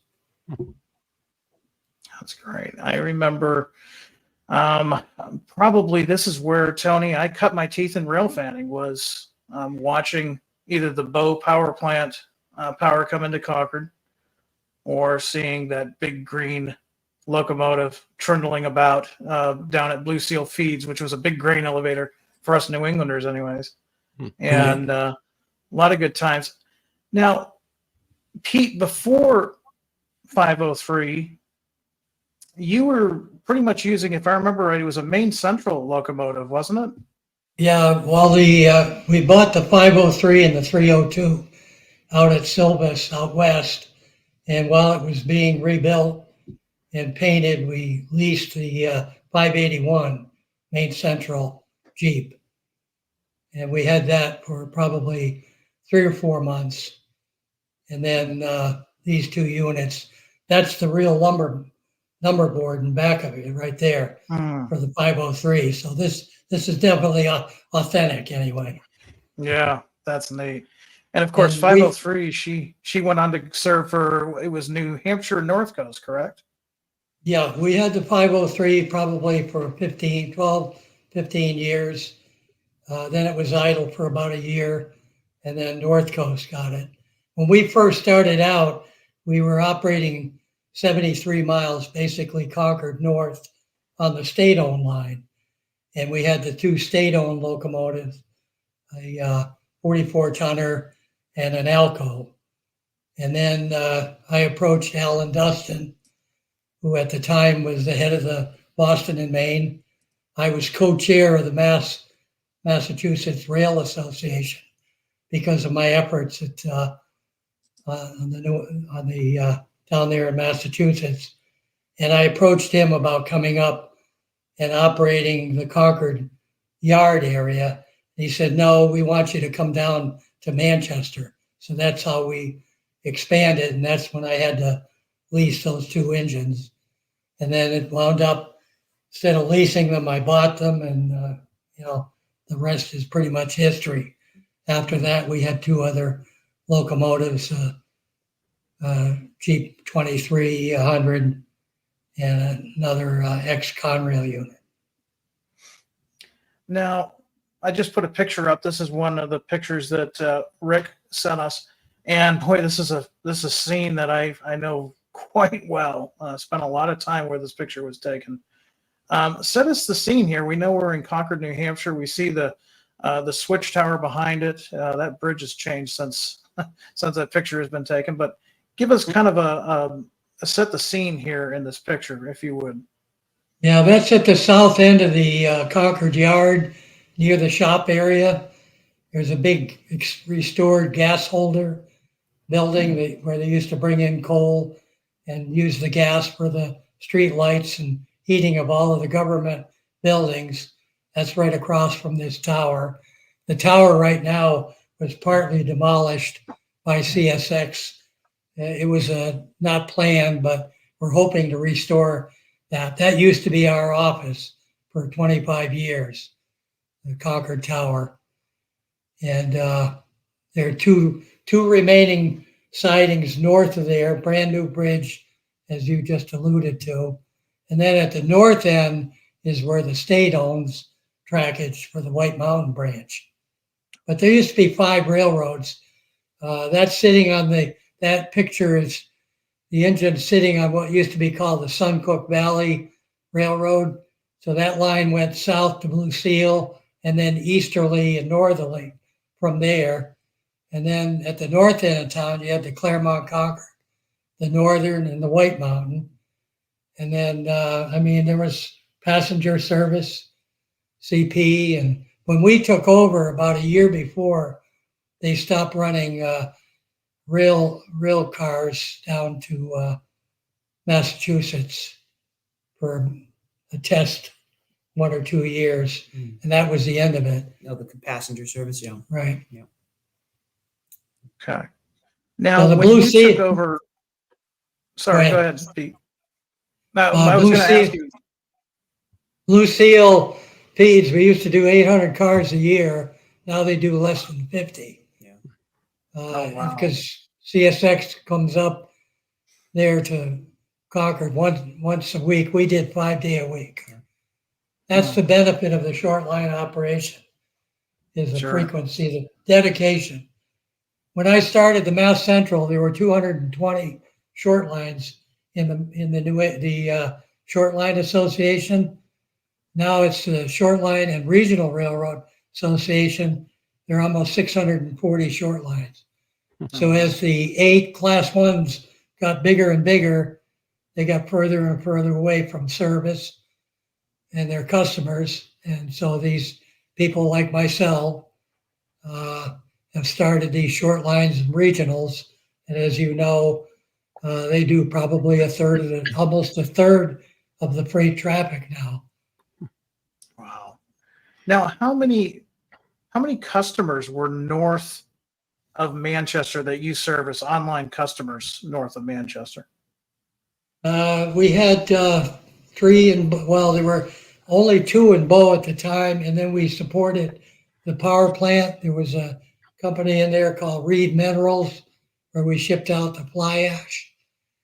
And then while we were there, the biggest customer was road salt at Bow. Those were the only 2 at the time. Before we left, we had Cement Quebec and then another big lumber customer. And now there's a plastics customer there. And then at Bow, right up at Concord, the Blue Seal, Cohen Scrap, which was turned over to Schnitzer Steel, and that's been sold just in the last 4 months. Oh, And then there's a pole company that we've got in there, and then a tank car with residue that's serviced. And then up on the branch, we had 6 or 7 small customers over the years, but we knew that we wouldn't be able to survive on that. And that's why I approached Alan Dustin to see if we could do the switching there in Concord Bow area. Because there were 3 operators for a period of 3 years total before us on the branch, and nobody was able to survive. We were partly able to survive because we started the Winnipesaukee Scenic, which has since been brought into the Clark family operation with the Hobo. And now Patriot Rail just took over both of those. Okay. So there's a new player in New England, Patriot Rail. Yes, I've been reading a little bit about it from some of my sources. Now, Rick, you did a book on New England Southern. Is that how you got to formally meet Pete? Two books. Yeah, we started out with one at first. So the first volume, yeah, that's how I met Pete, actually. I knew I wanted to do a book on the stuff I didn't get to see as a kid. So all the stuff in the 80s and early 90s on the New England Southern. And so I approached Pete about doing a book with him, just kind of getting permission to do a book on the railroad. And with Pete's proofreading experience with the newspaper and everything, we ended up working side by side on the whole book. And then that led into volume 2, which covered everything from about 2000 up to probably about 2015 is when I wrote the second volume. So it's about almost 10 years out of date now. But that was the impetus for writing those books, was to just kind of at first dive into the stuff that I missed out on, which is kind of my biggest interest with railroading, is the stuff that happened just before I came around. But through writing the books, got to meet Pete and get into all of the nuts and bolts of what exactly the New England Southern was all about. He'd also written a book before that of my military space available traveling. Yep. In fact, I'm leaving shortly to go to the Azores in a military aircraft tomorrow. So I'll be cutting and running after. But I used to be in the newspaper business. I own the Belchertown Sentinel, and supposedly I put the Holyoke Transcript out of business. When I was teaching journalism later up in Greenfield, Mass, I met the folks there that own the Greenfield newspaper, and they thought that because of my local activity that I'd put them out of business, which wasn't the case. But anyway, I attended, by the way, the first Amherst Railway show at the university in a classroom, which had one of those portable dividers to separate it, so you could use the whole room or half of the room. And now look at where you are, 5 buildings. So I've been down to this rodeo before. Oh yeah, I bet. Well, this next picture, Rick, I'm not sure if it was intentional or not. This is from my hometown. Yeah, that was for you. I appreciate that. Yeah. For all those on the Tony, for all those in the Midwest and the West Coast that always mock my pronunciation of certain towns and villages, I defy anybody out there to know how to say Boscawen, New Hampshire. Yeah, it's not Boston, it's Boscawen. Yeah, this looks like, and Rick, you probably know since you've had this picture, this looks like he's going southbound on the northern just before to go under the old wooden overpass that goes by the Jamie Welch Field. Yeah, the road that led out to the bridge that's now gone over the river. Yep. Exactly. Yeah, you can see the telltales. And I think they tore that overpass down. Gosh, it's probably been 15, 20 years now. Yep. Yeah. Yeah, we did a ballast train up there for the underground cables, and that was the end of it. Yeah, this was June 6, 87. That, like Pete said, that there was a contract to lay fiber optic cable from Concord to White River Junction. And once that was done, they contracted with the New England Southern to relay the ballast on the Northern Main Line, which hadn't really been in service since the late 70s. The B&M stopped using it regularly in the late 70s. There was some detour trains in 82. But after that, it didn't get used. So when they were running up to up the line in 87, the condition was a lot worse than you see here in a lot of spots. And I think initially Pete told me that they wanted to go all the way to Lebanon, but there was some washouts. So they were only able to go as far as Andover, New Hampshire, Potter Place, which is a village of Andover, and then Gale Siding, which is just north of that. Yep. That's where they loaded the ballast cars. So I think it was a month or so you guys did that. It was Beaver territory beyond that. Yeah, there's no going to Lebanon, unfortunately. But kind of a funny anecdote about this ballast operation. One of the employees of New England Southern, Bruce Davison, he also worked for the Claremont Concord and St. Lawrence and Atlantic. And the Wolfboro Railroad as well. So he's been around the New England railroading scene. He kind of has a way of coming up with funny titles for things and plays on words. So this operation they dubbed Nessie Does Ballast, which is kind of a play on a popular adult movie at the time. And so they did about a month of ballast trains up the old Northern in 87. in the summer of '87, and that was it. After that, they did use a trackmobile and some gondola cars, Guilford, that owned the line, to scrap the rails. But this was really the last formal train operations on the Northern. Yeah. No, it's sad considering the history of the Northern. It was a route of the Alouette years Yeah. ago, and just a beautiful, beautiful part of the country. And but for the Beavers in Guilford, we would have gone to White River Junction, and that would have changed the cement that we had about 800 cars a year. That would have reduced the distance by 2/3. Instead, it went from Eastern Canada west down the Connecticut River Valley, or the Hudson River Valley, then east to Eastern Mass, and then north. And we would have eliminated 2/3 of the run by keeping the Northern. And at that time, they were trying to do, because that was a designated high-speed corridor, Boston to Montreal. There would be passenger trains between Boston and Montreal right now. Had Guilford been willing to go along with that, and freight. Yeah. And now it's just never going to. We can't even get the passenger train from Massachusetts to Nashua. Sure. Yeah. And that brings up another subject, another question I had for you. When I was young, I remember distinctly New England Southern, and before that, Boston and Maine, making deliveries in Pennacook for Rivco and I believe Steenbeck and Sons Lumber. Yep. And then I went down there one day to look for trains and nothing happened. And I found out later on, much later, before the internet, of course, that had been a strike. And I am assuming that strike of what was then the newly formed Guilford, that probably had a lot of adverse effects on New England Southern. It had a lot of adverse effects on a lot. At the time, we were operating at the biggest paper mill up in Maine, SD Warren, which is still the biggest operation in Maine. We have no relationship with them now, but that affected Maine, New Hampshire, Vermont, everybody. I mean, it was disastrous, but it brought the crew size down from 5 to 2. I mean, that was their big push. When we took over up in Maine at the paper mill, there was a day train and a night train, 5-person crew on the night train and a 3-person train on the day train. We took it over for about 2 years with usually 2 people, sometimes 3.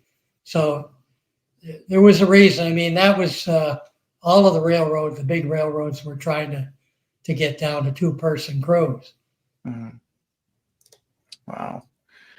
Besides the setbacks from Guilford, just dealing with everyday life on a short line, especially in this part of the country, I mean, what were some of the, hardest things that you had to, deal with on a daily basis running this short line?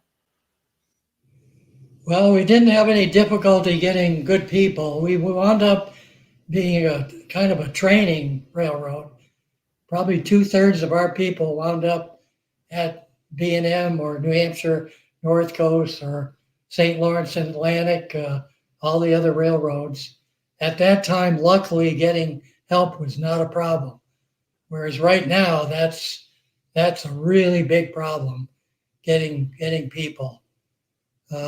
Probably our biggest obstacle was getting good insurance or getting insurance. It got down to the point where when I left the Mass Central, there were 2 insurance companies in the United States that did railroads. It finally came down to Lloyd's of London only. So I approached a friend of mine in Michigan that was in the insurance business, got him to go into the railroad business. And now he just sold out to a bigger company, but he wound up doing 200 railroads recently, United Short Line. And that was the biggest thing, was insurance, getting it. Just nobody wanted to touch it. We had no claims over the years until I had an unfortunate exercise with the GP 39. Oh, yes. With I remember that. snowmobiles had in a super elevated curve where snowmobiles were illegally coming across the bridge and turning there. And luckily, I was bringing the engine. I had sold it to the Ann Arbor, and I was bringing it to the interchange in February of that year, the coldest night of the year, it turned out. And I came around that curve, and luckily I didn't have any cars behind me. And I had just come off the bridge at about 5 miles an hour, just throttled up to the next notch, and I hit that. And next thing I knew, I didn't know. I just remember waking up on top of my conductor on the roof of the cab, upside down in a landscape company's yard. Yeah, I remember that. And I mean, for those that don't know, it wasn't, it's not. It was quite an incline because, like you said, it was a super elevated curve. I remember seeing it from 93 the first time. Up on a high embankment, unfortunately. Yeah, and I mean, so how injured were you and your conductor? My conductor got through it without any injuries. I'm sitting here with no peeling between my left knee and my hip, but I have full use of it. And the engine's in better shape than I am over on the Ann Arbor. The Hobo Railroad rebuilt what they had to up at the shops. And, that was pretty much it.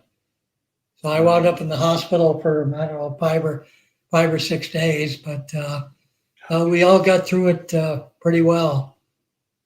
Very unfortunate incident, though. Yeah. Yes, yeah, I do remember it. It was a big deal. That was something that you don't see every day, and it's so glad that you and your conductor were, for the most part, okay. The worst injury that I got was when I came out of consciousness, and the fireman was looking through that top window in the cab, and he said, "Well, we think we need to put a neck brace on you."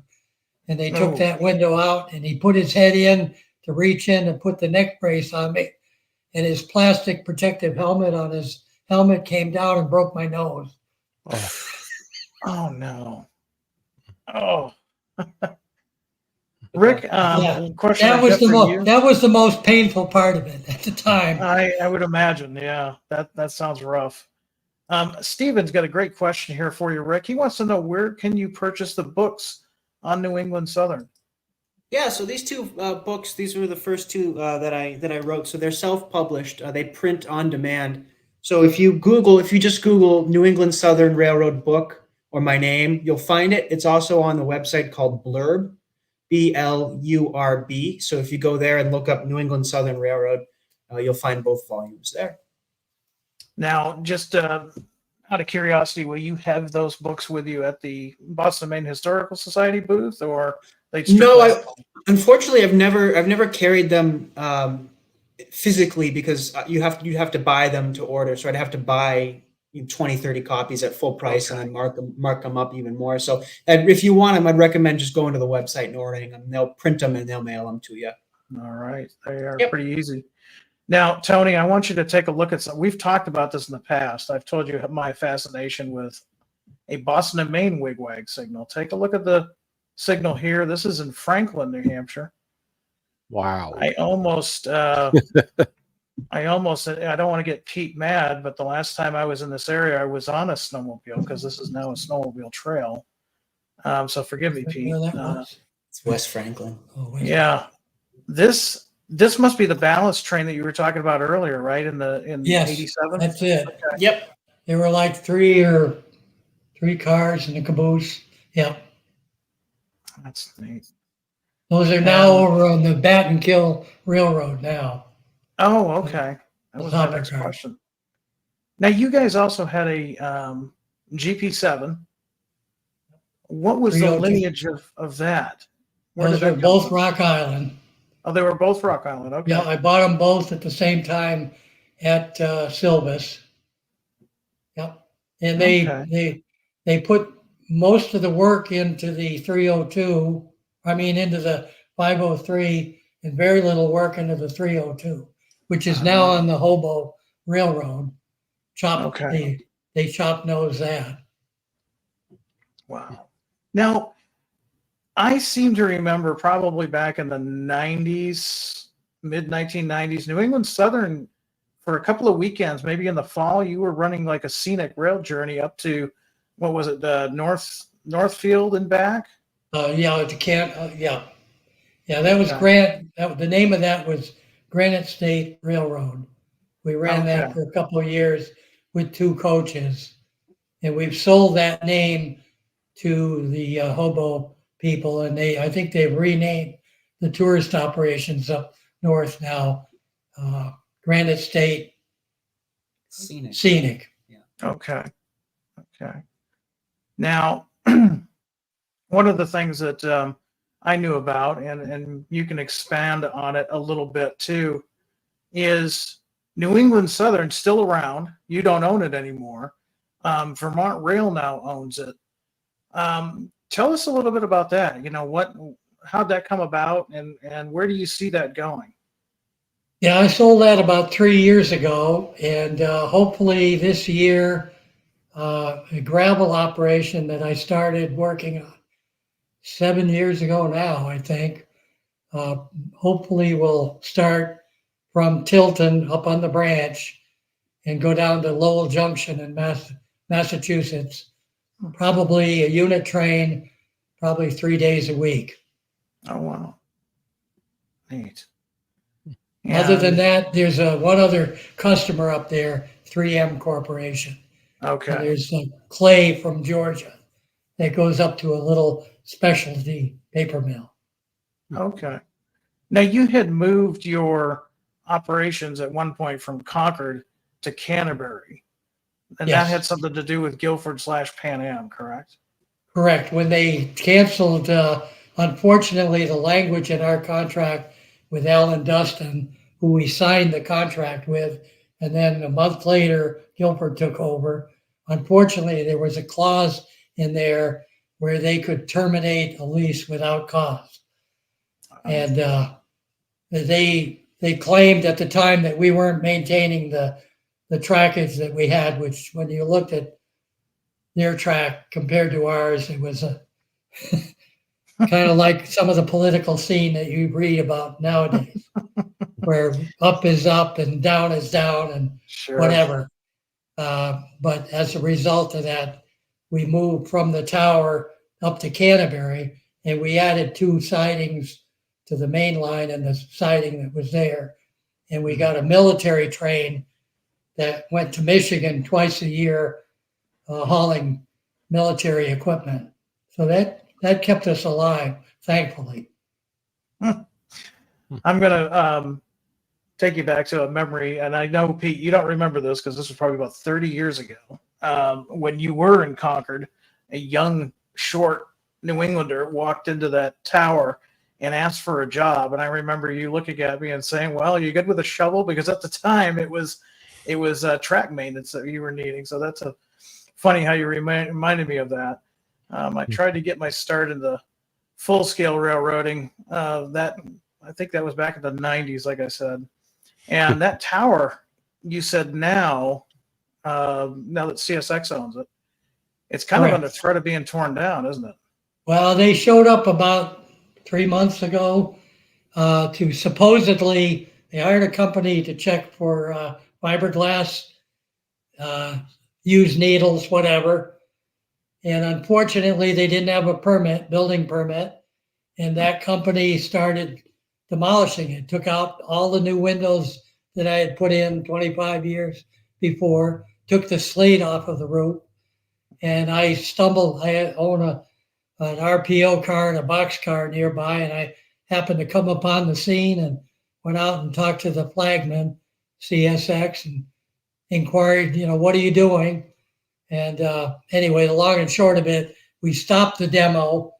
They held a public hearing, and we got the New Hampshire Preservation Group behind me, and I think eventually we'll be able to get that restored and for nonprofit use of railroad interest organizations for meetings, because it's very small.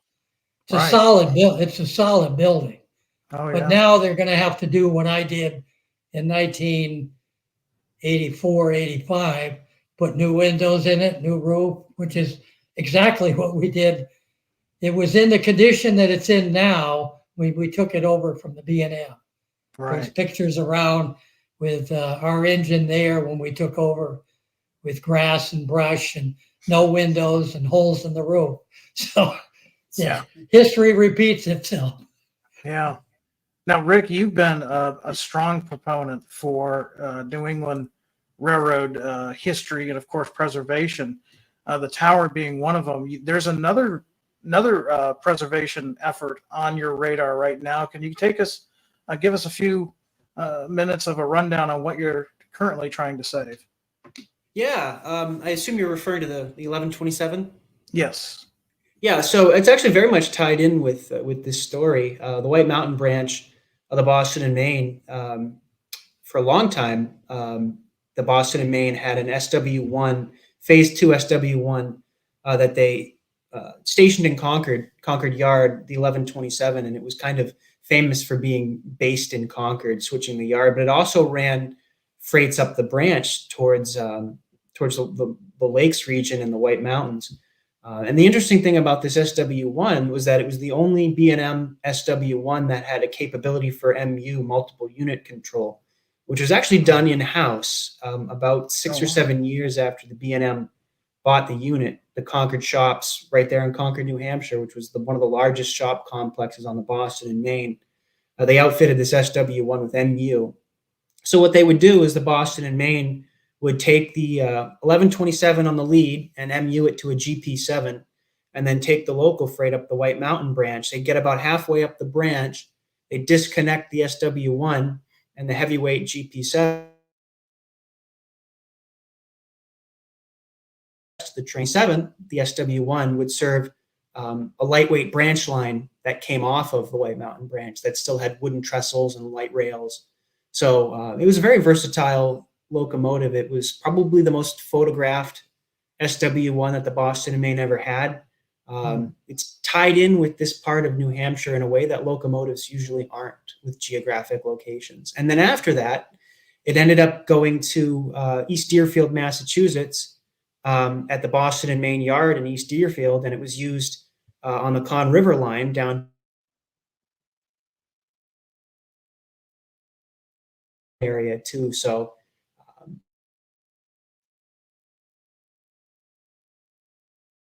Yeah, that's neat. I just heard about it the other day on Facebook. Tony, have you heard anything about the 1127? I have heard about the fundraising thing to put it back to, or for the restoration project, but yeah, I didn't realize what it had done. That's interesting. It is. On where it had worked. very Yeah. interesting. They've raised the money. yeah, so it's been at Luzerne and Susquehanna in Pennsylvania for about 30 years. It got sold. Guilford sold it down there. Okay. And they've used it and they've kept it in great shape. It's mechanically sound. It's operational. Wow. But they just got bought out by R.J. Corman, and I believe there was an equipment trade with Progress Rail. And so Progress Rail owns the engine, and despite being in good shape, they decided that this upcoming Monday, the 22nd, they were going to scrap it.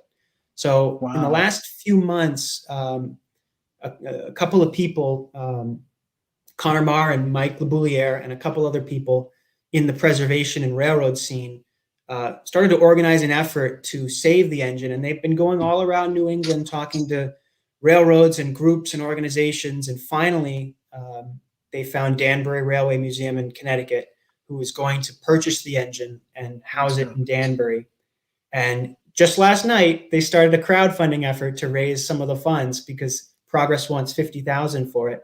They raised the money in less than 24 hours. Wow. To save this That's piece of amazing. B&M history that's pretty much irreplaceable. So That is cool. yeah. Now, while One I'm of my go ahead, Pete. my first locomotive, an SW1 that was at Holyoke Water Power, was our first unit. That's been restored, and that's Oh. at Berkshire Scenic. Okay. But it never operated on our rails. Yeah. We bought it, kept it at the plant while we were getting our ICC license for the Mass Central, and then they changed from coal to oil. This was during the energy. crisis. Mm-hmm. And about 6 months after we bought it, we still didn't have the license. I got a call from Mr. Barrett, the head of the Holyoke Water Power. He said, Pete, we got a problem. We're going back to coal. We need the engine. So they bought it back. But so eventually it has wound up at Berkshire Scenic and it's been restored. So Wow. another SW1 saved. Yes, that's great. Well, while I'm thinking of it, for fans especially, and I thought it'd be appropriate, Tony, for since New England Southern 503 was pretty much operating about 3 hours north of the Springfield show that we're going to be going to next weekend. I've already talked to a couple of guys, but I'm going to let the cat out of the bag now. Of course, the Athearn Genesis GP18 503 is open for pre-order. You have until next Friday, the 29th. If you've pre-ordered one of those locomotives and you come by the booth next weekend, you got to look for me. John's not going to have these. Mark's not going to have these. I'm the only guy that's going to have these. I am going to have a special sticker for you. In fact, let me see if I can get this on the screen a little bit bigger so you guys can see it. I'll grab one. There you go. It is a official New England Southern Railroad, complete with the logo and the Athearn Genesis logo. So stop by the booth. Now, the thing of it is, I only have 100 of these, just 100. So the first 100 fans of the New England Southern stop by the booth and pick up your sticker. And I'm going to be doing that, I think, Tony, for a lot of shows. I think for a lot of shows, I'm going to come out with an exclusive sticker for one of the locomotives in the packet. And it'll be based on a locomotive nearby whatever city we're in. So That's a cool idea. I'm amazed how the stickers are so popular. But yeah, the mini I was like, oh, they'll be clamoring for those. That's really neat. yeah, something. Yeah, like you said, the sticker thing has really taken off in this industry, and I think Ray Arnott's been a big help for me with that. He's done some really good things with the stickers. Pete, one last question I've got for you. Yep, and then I've got to grab my flight. Yes, I know. You got to get going. Did you design the paint scheme on the New England Southern locomotives? Yes. You did. Okay. I taught journalism and graphic arts, my side job, for 9 years. Oh. Well, this is great. I really appreciate the time that you've spent with us. Pete and Rick, thank you very much. Rick, if folks are going to the Amherst Railway Society Railroad Hobby Show next weekend, are you going to be there with the Boston and Maine Historical Society? Yep, we'll be there all weekend in the Better Living Center, section 42. We'll have 3 tables. We'll have B&M apparel, books, videos, all kinds of stuff on sale. And come talk. We'll talk trains. Absolutely. I'll be there to re-up my membership like I always do. Until I see you next weekend, thanks again for coming on board tonight. We appreciate it. Yeah, it's been a pleasure. Thank you. Good night. Wow, what do you think, Tony? What a neat, that's a really fascinating, those kind of short lines and things are always, I said this recently on something that there's always something new to learn in railroading and model railroading. And and how about that crossing signal thing? See, isn't that cool? Wow. There's a project. There's a project. Somebody years ago did make a model of that in HO, but they're since gone. I mean, I guess I'd have to scratch build one. But as far as I know, only Maine Central and Boston and Maine had those. I could be wrong. But as a kid growing up, that's what I knew as a wigwag.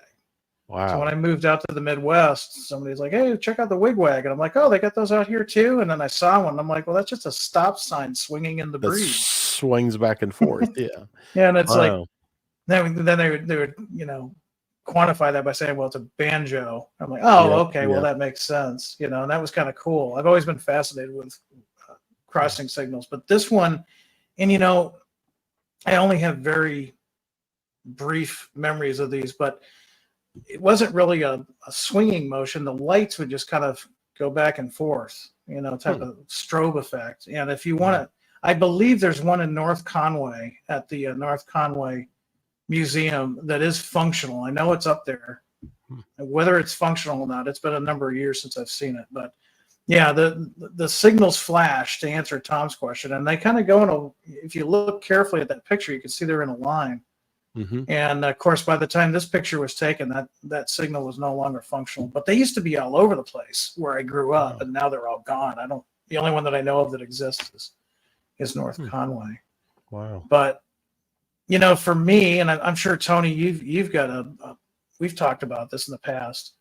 How many times have you seen something in the prototype world and thought, man, that'd be really cool in my layout? And now, now you have that opportunity. Somebody just joined the chat and said, is 503 going to be in the pre-order? Yes, absolutely. 503 is part of the Athearn Genesis line, and you have until the 26. So get your order in. Even if you're not from the New England area, if you're like me and you just like short lines, this is kind of a cool railroad. And I mean, if you were modeling the 1980s or 70s, it's definitely a doable shelf type layout. These kind of releases too, like the Union Pacifics, the Santa Fe's, the Pensys, are so common that years later, these are the kind of things that will pop up, like on a Facebook page or something, with somebody saying, "Did Athearn make that? What is that?" And it's like, "Oh, that's the New England Southern 503. Yes, it was an Athearn Genesis release from 2024." But yeah, for the collector market, these kind of things can be crazy. For wow, what is that? Where'd that come from? When did they make that? I didn't know that even existed. So that they're neat things, and it always ends up, you find out about it again after the fact, when it's like, well, there's no way to get one now. So yeah, these are fun pieces for collectors. I was really excited with the announcents because not only 503, which literally I did cut my teeth on rail fanning. I chased this thing on my bicycle, with an old Kodak 110.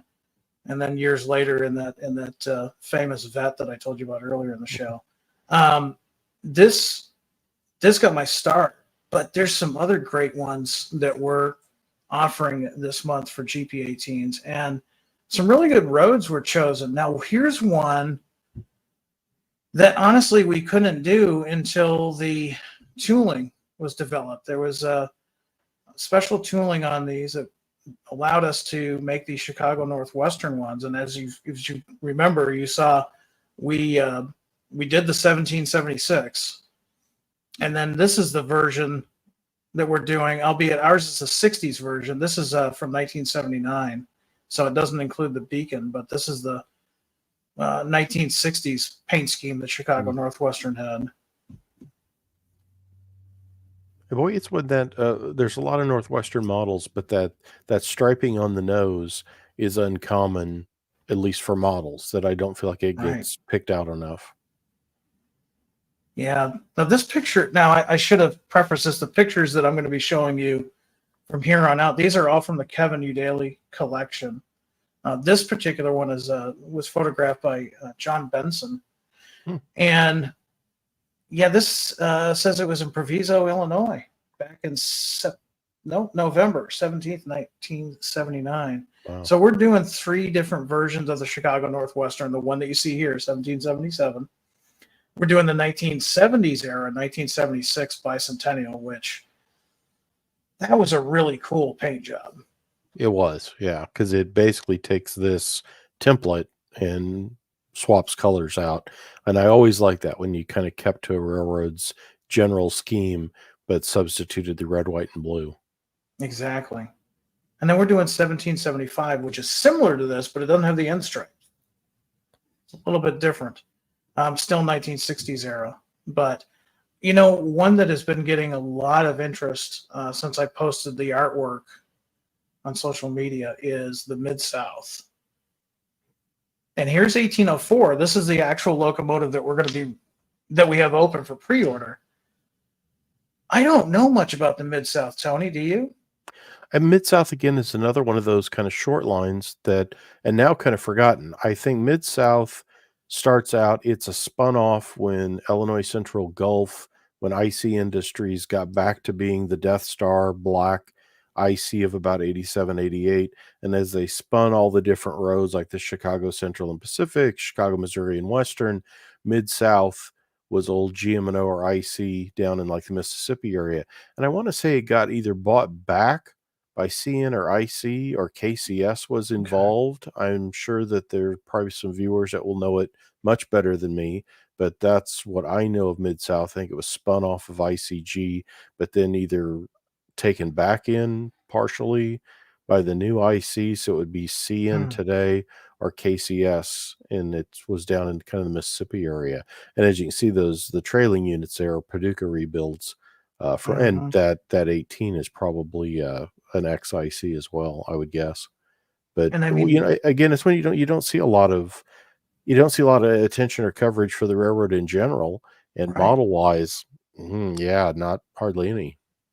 Well, no, exactly. I mean, and we were talking earlier about these GP18s and the longevity. This picture was taken in August of 1993, which, that even for 1993, the GP18 was kind of getting, an older locomotive. Old. Yeah.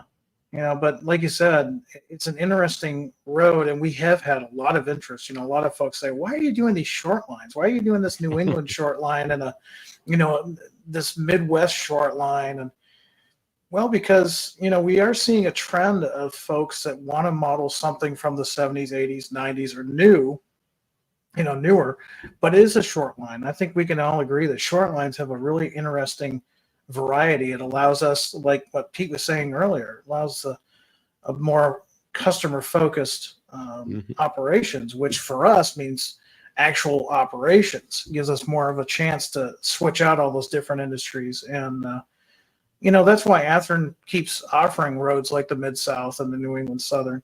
And but we don't forget the class ones, and not just the modern class ones, but Conrail lately. Conrail guys have been clamoring for us. Have you seen more requests for Conrail lately, Tony? I would say BN and Conrail both became roads that were like, nobody cares, to everybody. And I would say in the last 15, 20 years that they kind of went from no real attention, whether it's books, models, whatever. It's like, probably not, to where, they're hot tickets now. And Conrail especially seems to really be growing quite a following. So it is. It was a very interesting, 76 to 99 was its run. And so there's a lot of neat railroading in there. I think part of it is maybe it's guys my age and older. I don't know, but you don't know what you've got till it's gone, to quote an old song. And, going back to the New England Southern, I would be down in the Concord area, and Conrail would bring up their power from the Bow power plant, and they'd tie down in Concord for the night before going back down south. And for me, that was my only real connection to the outside world, outside of short lines. And so I've always had a soft spot for Conrail, because at the time, you kind of look at it, it's almost like, I don't know, like urban camouflage. It's always there, and then it's gone, and you're like, I kind of liked, the way Conrail did stuff. And I think that's what we're seeing in Burlington Northern. Certainly, same thing. When I first moved to the Midwest, that's all you saw was Cascade Green.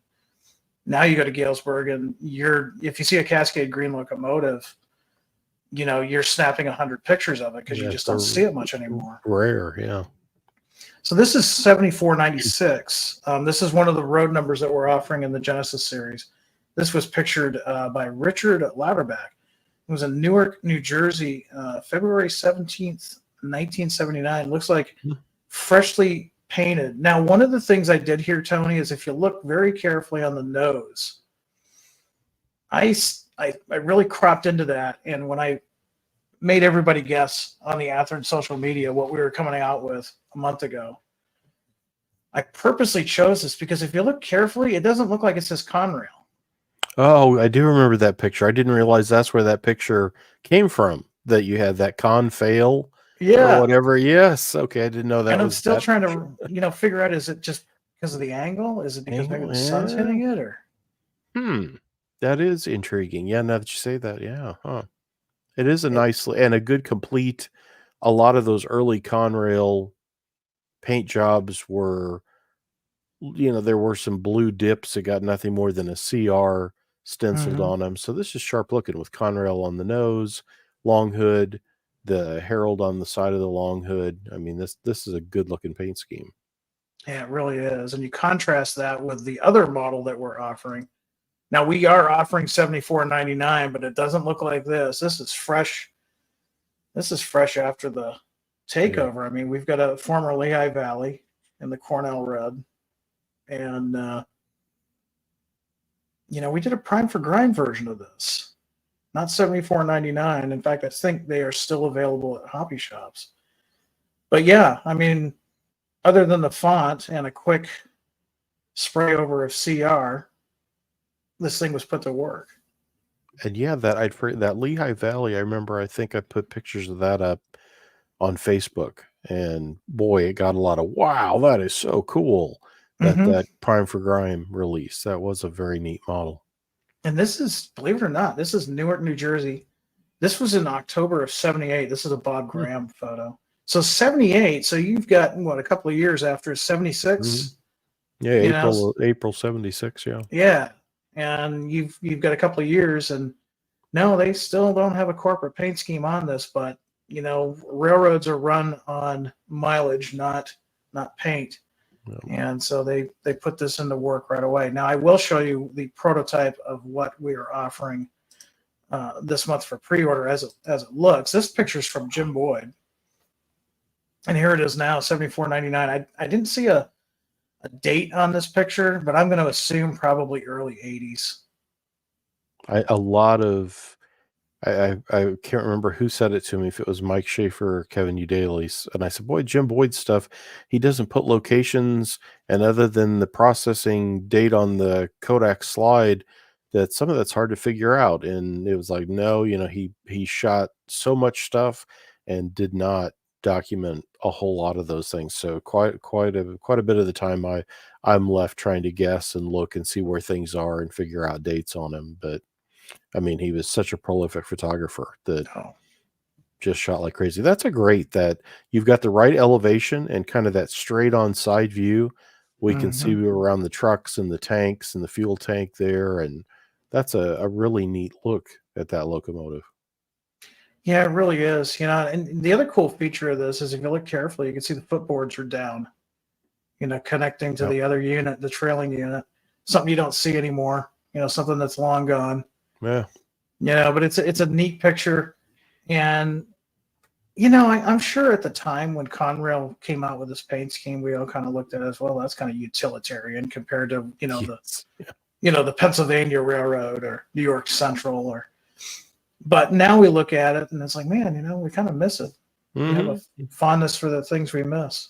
Exactly. Yeah. Now, this is not quite what we're offering. It is, but it isn't. We're offering 2306, but in its former owner, SPC. This is years later. When was this, Tony? I think it was in the 80s, wasn't it? I believe so. I forget who the photographer is. Is this a Jim Boyd shot from a trip to Mexico, maybe? No, this is a John Benson. John Benson. Okay. And actually, it says 90. No, I'm sorry. This is how it appeared in 92. Okay. Wow. Yeah. Wow. But it's obviously been dropped on the floor. I see its footboards and stuff are crinkled up a little bit, which little bit. That person will not be invited back to the next operating session. But no. But yeah, that's and have you noticed, this is another thing, you talk about the interest in short lines. I noticed that Canada, of course, always there's the folks in Canada are incredible modelers, and there's always a passion for all things Canada. But Mexico, I see Mexican things more and more popping up in regular releases, and it's neat to see because it's not that far away from a lot of parts of the U.S. and yet it is as exotic as European or Asian or something else that it seems to be. So it's fun to see more models coming out for Mexican prototypes.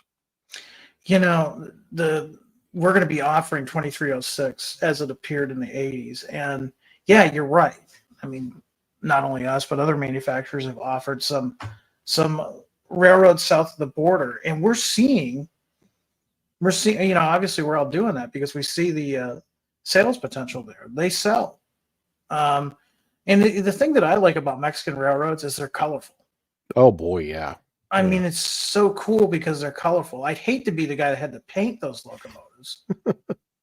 But man, they're just, where I'm living now, you just mainly see, black, gray, brown.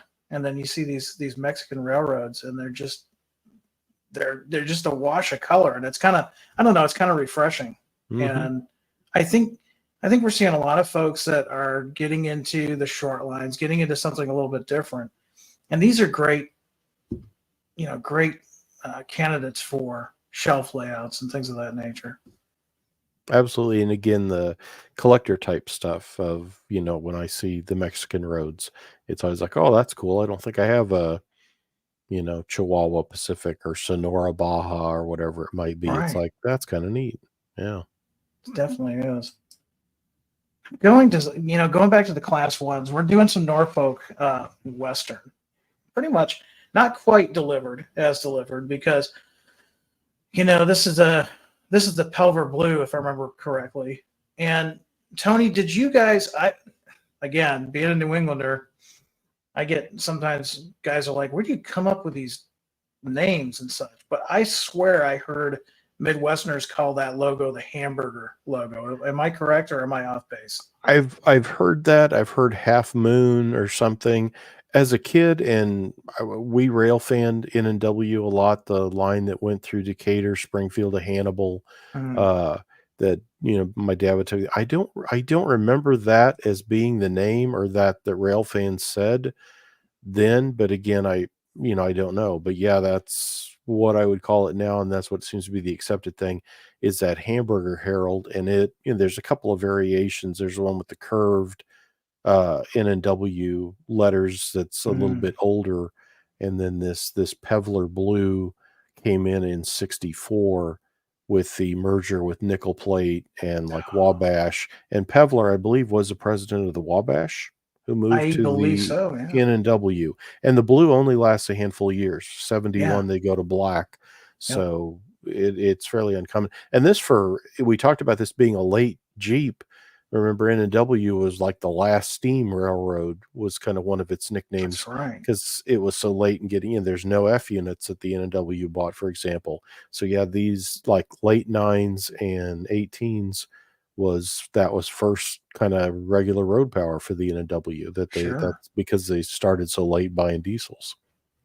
And we've got 943. We're not offering this number, but we're offering a number within 2 numbers of this one. This is in Suffolk, Virginia, in April of 1973. So you're looking at probably just at the 10-year mark of this locomotive, because if I remember correctly, a lot of these came on board before the mergers, because we're offering a nickel plate version, and we're also offering a Norfolk and Western version. So a lot of them came on board about, I'd say about 60, 61, 62, somewhere in there. And boy, is this thing weathered quickly. I can't believe it's 73 that we said. Like, wow, I would think that'd be Yeah. almost more like early 80s, because it looks like it's almost semi-sandblasted and ready to be painted. Which I don't know. And I do remember that, especially that yellow gold of the N&W. Right. Faded like crazy. And I can remember seeing trains where the circle thing on the nose was just kind of sort of there, and Norfolk and Western faded off on the side. That was very typical. Yeah, you've got that almost a washed out watercolor look here. It's kind of neat. Here's 2703. Now this one, I'm looking at the light package on there. That tells me, and also if you look carefully, you can see the short hood is the front. That tells me this is probably a nickel plate, former nickel plate. And I think that was when the merger first hit. See the numbering, they added like the 2 or whatever. So I don't know if that was nickel plate 703, but they did kind of a simple, quick renumber on some of those where they added a digit to the front end. But yes, I believe that's with the light package and the bell up front there and everything is an X nickel plate. Yeah. Again, that blue just faded. And I'm starting to see, I'm looking at my notes here. 72, so about the same vintage as the other one. This is a Wow. Lee Berglund image. So really neat. Now, let's go where it's warmer. You know, I have said more than once that if a certain Class 1 railroad with the initials of NS did two simple things to their paint scheme, I would probably enjoy them more. One would be to go back to this paint scheme. I do like that tuxedo scheme. Yeah, It's gorgeous. it is. It looks good. Yeah. It's simple, but it's elegant at the same time. Mm-hmm. Uh, Even this- spewing antifreeze back there out of its radiator, it still looks pretty good. It's still pretty classy. Yeah.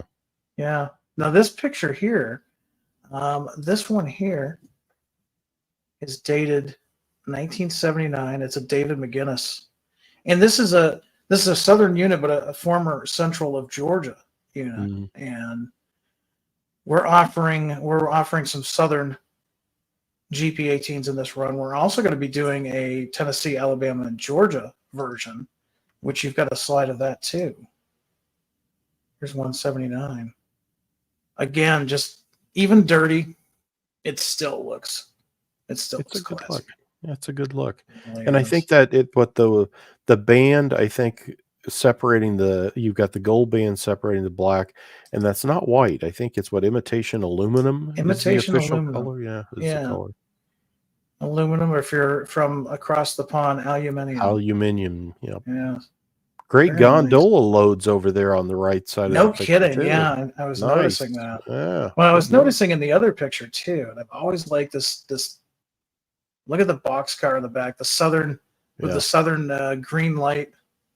Gives a green light to Innovations. innovations. Yeah. Yeah, that was just a cool, neat marketing plan they did there. So I mean, I gotta ask you. I ask you this every time. Out of other these GP18s, which one are you gonna pre-order?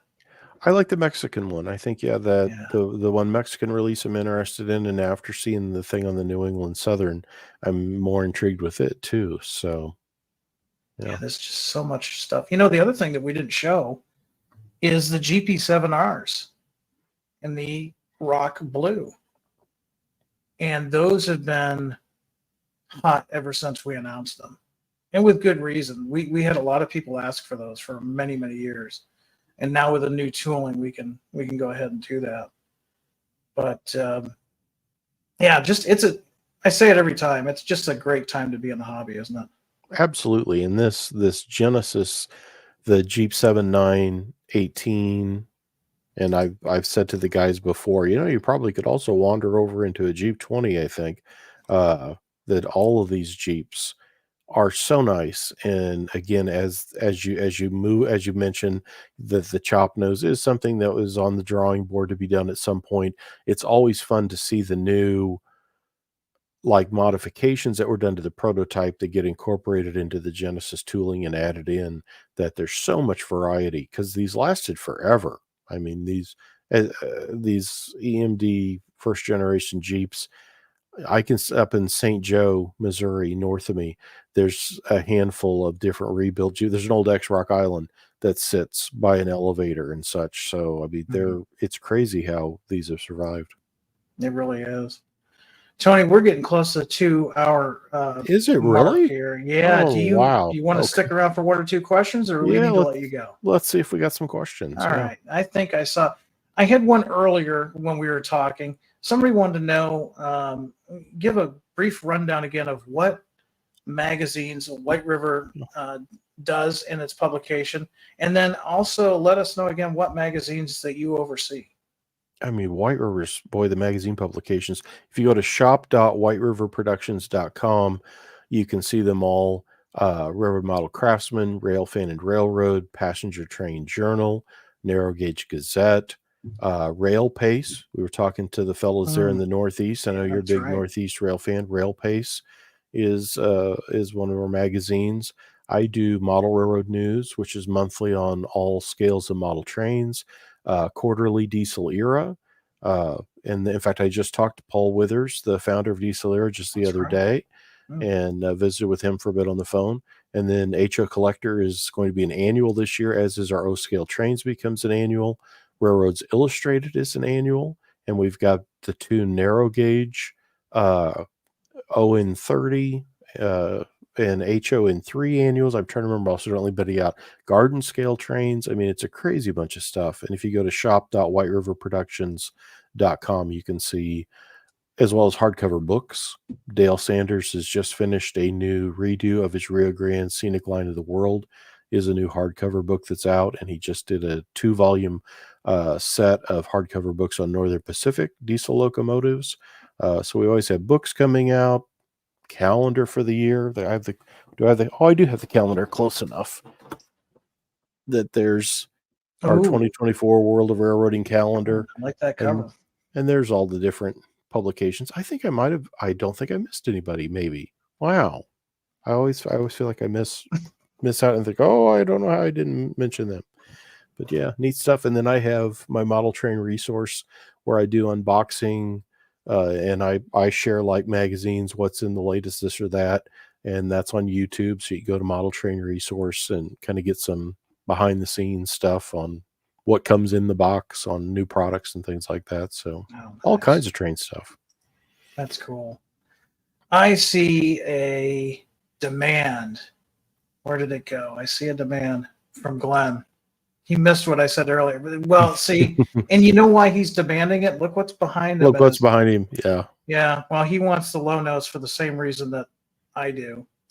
The 18 low nose I want is Missouri Pacific. And I know that gets brought up a lot. Some tooling. I know. But you know, there's a couple bicentennials, I think, in that. The Mopac bicentennials were 18s as well. So there would be some fun releases. Glenn, I hear you. I am right there with you. Now, here's the problem. People like Glenn and I want low nose Boston and Maine GP18s. You want Mopac GP18. A lot of people want Mopac GP18s. So in a perfect world, we could just, like that and do it. And unfortunately, and on the surface, it looks, to maybe you or I were like, well, yeah, what's the big deal? John just goes in there and makes a cut, and now we got a low nose, right? It's not that simple, folks. John has to do a lot of working on that. Plus, there's some other tooling with the low nose GP18s that he's working on that I'm not going to tell you about. But we do know there's a demand there, and yes, we are going to be working on it. It's just a matter of getting caught up on all these projects. And, I had no idea the amount of work it takes to do just a simple thing like make a high nose, a low nose. The amount of work and research the guys do. Well, and those guys, it's like this great chess game they're playing, because I know from talking with them if we do this, we want it to where we could also use that piece because it's similar to, so you're trying to think 3 steps ahead of not just make a chop nose for either Mopac or somebody else, but in doing this, are we making sure that we're leaving the ability to use maybe the cab face separate from the nose because we might need a different nose, or this cab face and the number board thing should be this or that. So again, so you don't kind of fence yourself in with, well, we tooled that up, but that's all it can be. And we know if it just didn't have this, it could also be that, but we can't do that now. So I think in today's market and the way stuff is designed now, that's the other thing is when I've talked to them, those guys are 4 or 5 steps ahead going, well, but there's also this, and we're thinking about that, and we don't want to make it so we can't do this. And it's like, wow, okay. So there's a lot to it. Yeah. Yeah, that's a good analogy, the chess analogy. Coaster Odyssey says, I got a slight bone to pick with you here. Why did you show the Chessie I can't say y'all, I'm from New England. Why did you show the ST40-2 and announced in the new run? That's just cruel. I know it is cruel. So here's why I did that, Coaster. He's referring to on Train Tuesday when I talk about what the latest announcements are. We had a lot of feedback on Train Tuesday because I was just showing the artwork. And I mean, not to take anything away from our artists, it's great artwork, but there's a lot of new people coming on board that aren't familiar with Athearn, and they're like, okay, that's just a one-dimensional picture. What does it look like? So what I will typically do is I will get the last release. So Coaster, what that was the last release, which good news. If you really like that, there are still some out there in hobby shops because it's not that old of a release. And that gives me a chance to show folks that maybe not as familiar with the product line those details. And if you stick around towards the end of that Train Tuesday, I'll start talking about the details, and we bring that picture up. So I'm sorry to disappoint you if I did, but that's just so we can show all of the detail. And keep in mind, when we're doing the pre-orders, all we've got is the JPEGs. We don't have the actual finished product yet. That comes further down the road. And you know what? The song is right. Waiting is the hardest part. Oh, let's see. We got time for one or two more questions, and then Tony and I have got to let our dogs out and probably get to bed. I imagine you're going to have a busy weekend coming up here. I'm working on a couple of different projects, and we're trying to get a couple things together to make a run down to Texas for a few weeks and try to get out of this winter weather. So, yeah, I'm always juggling a bunch of things. It's a busy time of year. It definitely is. A lot of thank yous I'm seeing in the comments for doing the Mexican railroads. Thank you. I mean, if it's not for our customers letting us know through the Athearn product suggestion email, we don't know. So we appreciate the feedback, and we definitely appreciate the business. Oh, let's see. What else we got for questions here? Okay, here we go. Here's one from BN Green at 1970. Jim, you said on Tuesday you will have some new announcements at Amherst. Will you still do regular monthly announcements on Friday, or will you be late pending Amherst? So here's what we're doing now, BN. We started this in December. The videos now are pre-recorded, and we've pre-recorded them by subject. So the GP18s, that's all its own separate video. We did that because maybe you're only interested in one out of the 13 projects we're announcing that particular month. So rather than sit through an hour and a half live feed, you can just get your video in a nice 2-minute bite-size video. So those will go up the day that we go live with the February announcements. So you won't have to worry about me fighting with a microphone at the Amherst show trying to do a live. We're actually going to have those pre-recorded. Are we going to have any new announcements at the Amherst show? I'm going to say no, but you never know what John might have. I was going to say, I never say never, because was it not last year that John showed up with tooling of the new Roundhouse F7, and it was like, pow. So you never know. You know, the reason why John doesn't tell me something like this is because he knows I'm going to get excited and tell you and tell everybody else, Otto. And so sometimes John keeps some secrets, but yeah, stop by the booth and talk to him. He is a huge resource for us, and he's got so many projects going on right now. All right, let's see. We're going to wrap this up here. I'm going to do one more question and a reminder again. Yes, I will be, as well as the other guys, will be at the Amherst show. We're booth 126 in the Mallory complex. So stop by. And those stickers that I was talking about earlier, I'm sorry, they are only available for those that come live to the booth. I'm just going to be doing those show stickers, and you got to be present to get one of those. Sparky, I think I just answered your question, so that is done. Here's a good one to end with the night. It says, what run amount makes it worth it to produce as newer models I see only in the secondary market, which drives the cost up? There's a couple of good things going on here. And Tony, you'll be able to help out with this too. What Athearn does is we mainly rely on you, the modelers. Now, I've said many, many times that 90% of the Athearn employees, including myself, are modelers. But we can't just go on our own biases. Otherwise, we'd be making nothing but Maine Central, Boston and Maine, Denver, Rio Grande, Southern Pacific, BNSF, let's see, Milwaukee Road, and that's about it. Maybe Illinois Central. No, we rely on you guys to let us know what you want to see. And we also look at the market trends. Like we were talking earlier, Tony, we see a lot of people requesting both Burlington Northern and Conrail. That's a big one. Tony, I'm sure you see these trends every day as you edit the magazine. So we go onto those kind of trends. Sometimes too, we are kind of bound as to what roads we're going to pick based on what we have. Now the GP18 is a great example. We don't have any tooling done for the low noses yet. So we know we can't do Boston to Maine, Mopac, some other roads that have low nose, but we do know that we can do high hood GP18s. So we go out there, we look inbound. We knew the Chicago Northwestern locomotives were going to be popular. And then it also gave us a chance to kind of go down the roads not usually taken, enter New England Southern or Mid-South. And so there's a couple of different things that will help us define what we're going to do per run. But a lot of it is really driven by your suggestions. We do read your comments in the social media. We always listen to our customers at a show. And of course, our Athearn product suggestion email. So that's pretty much what covers that. Tony, what's your take on that? I think that product mix thing that you mentioned too, I think a lot of times helps determine or make some, like we want to do a run of this and they say, well, we'd like to do this New England Southern. It's like, well, that's such a niche thing. What will the numbers on that be? Is that enough to warrant, firing up the tooling and doing that? But if you can pull in some bigger sellers at the same time.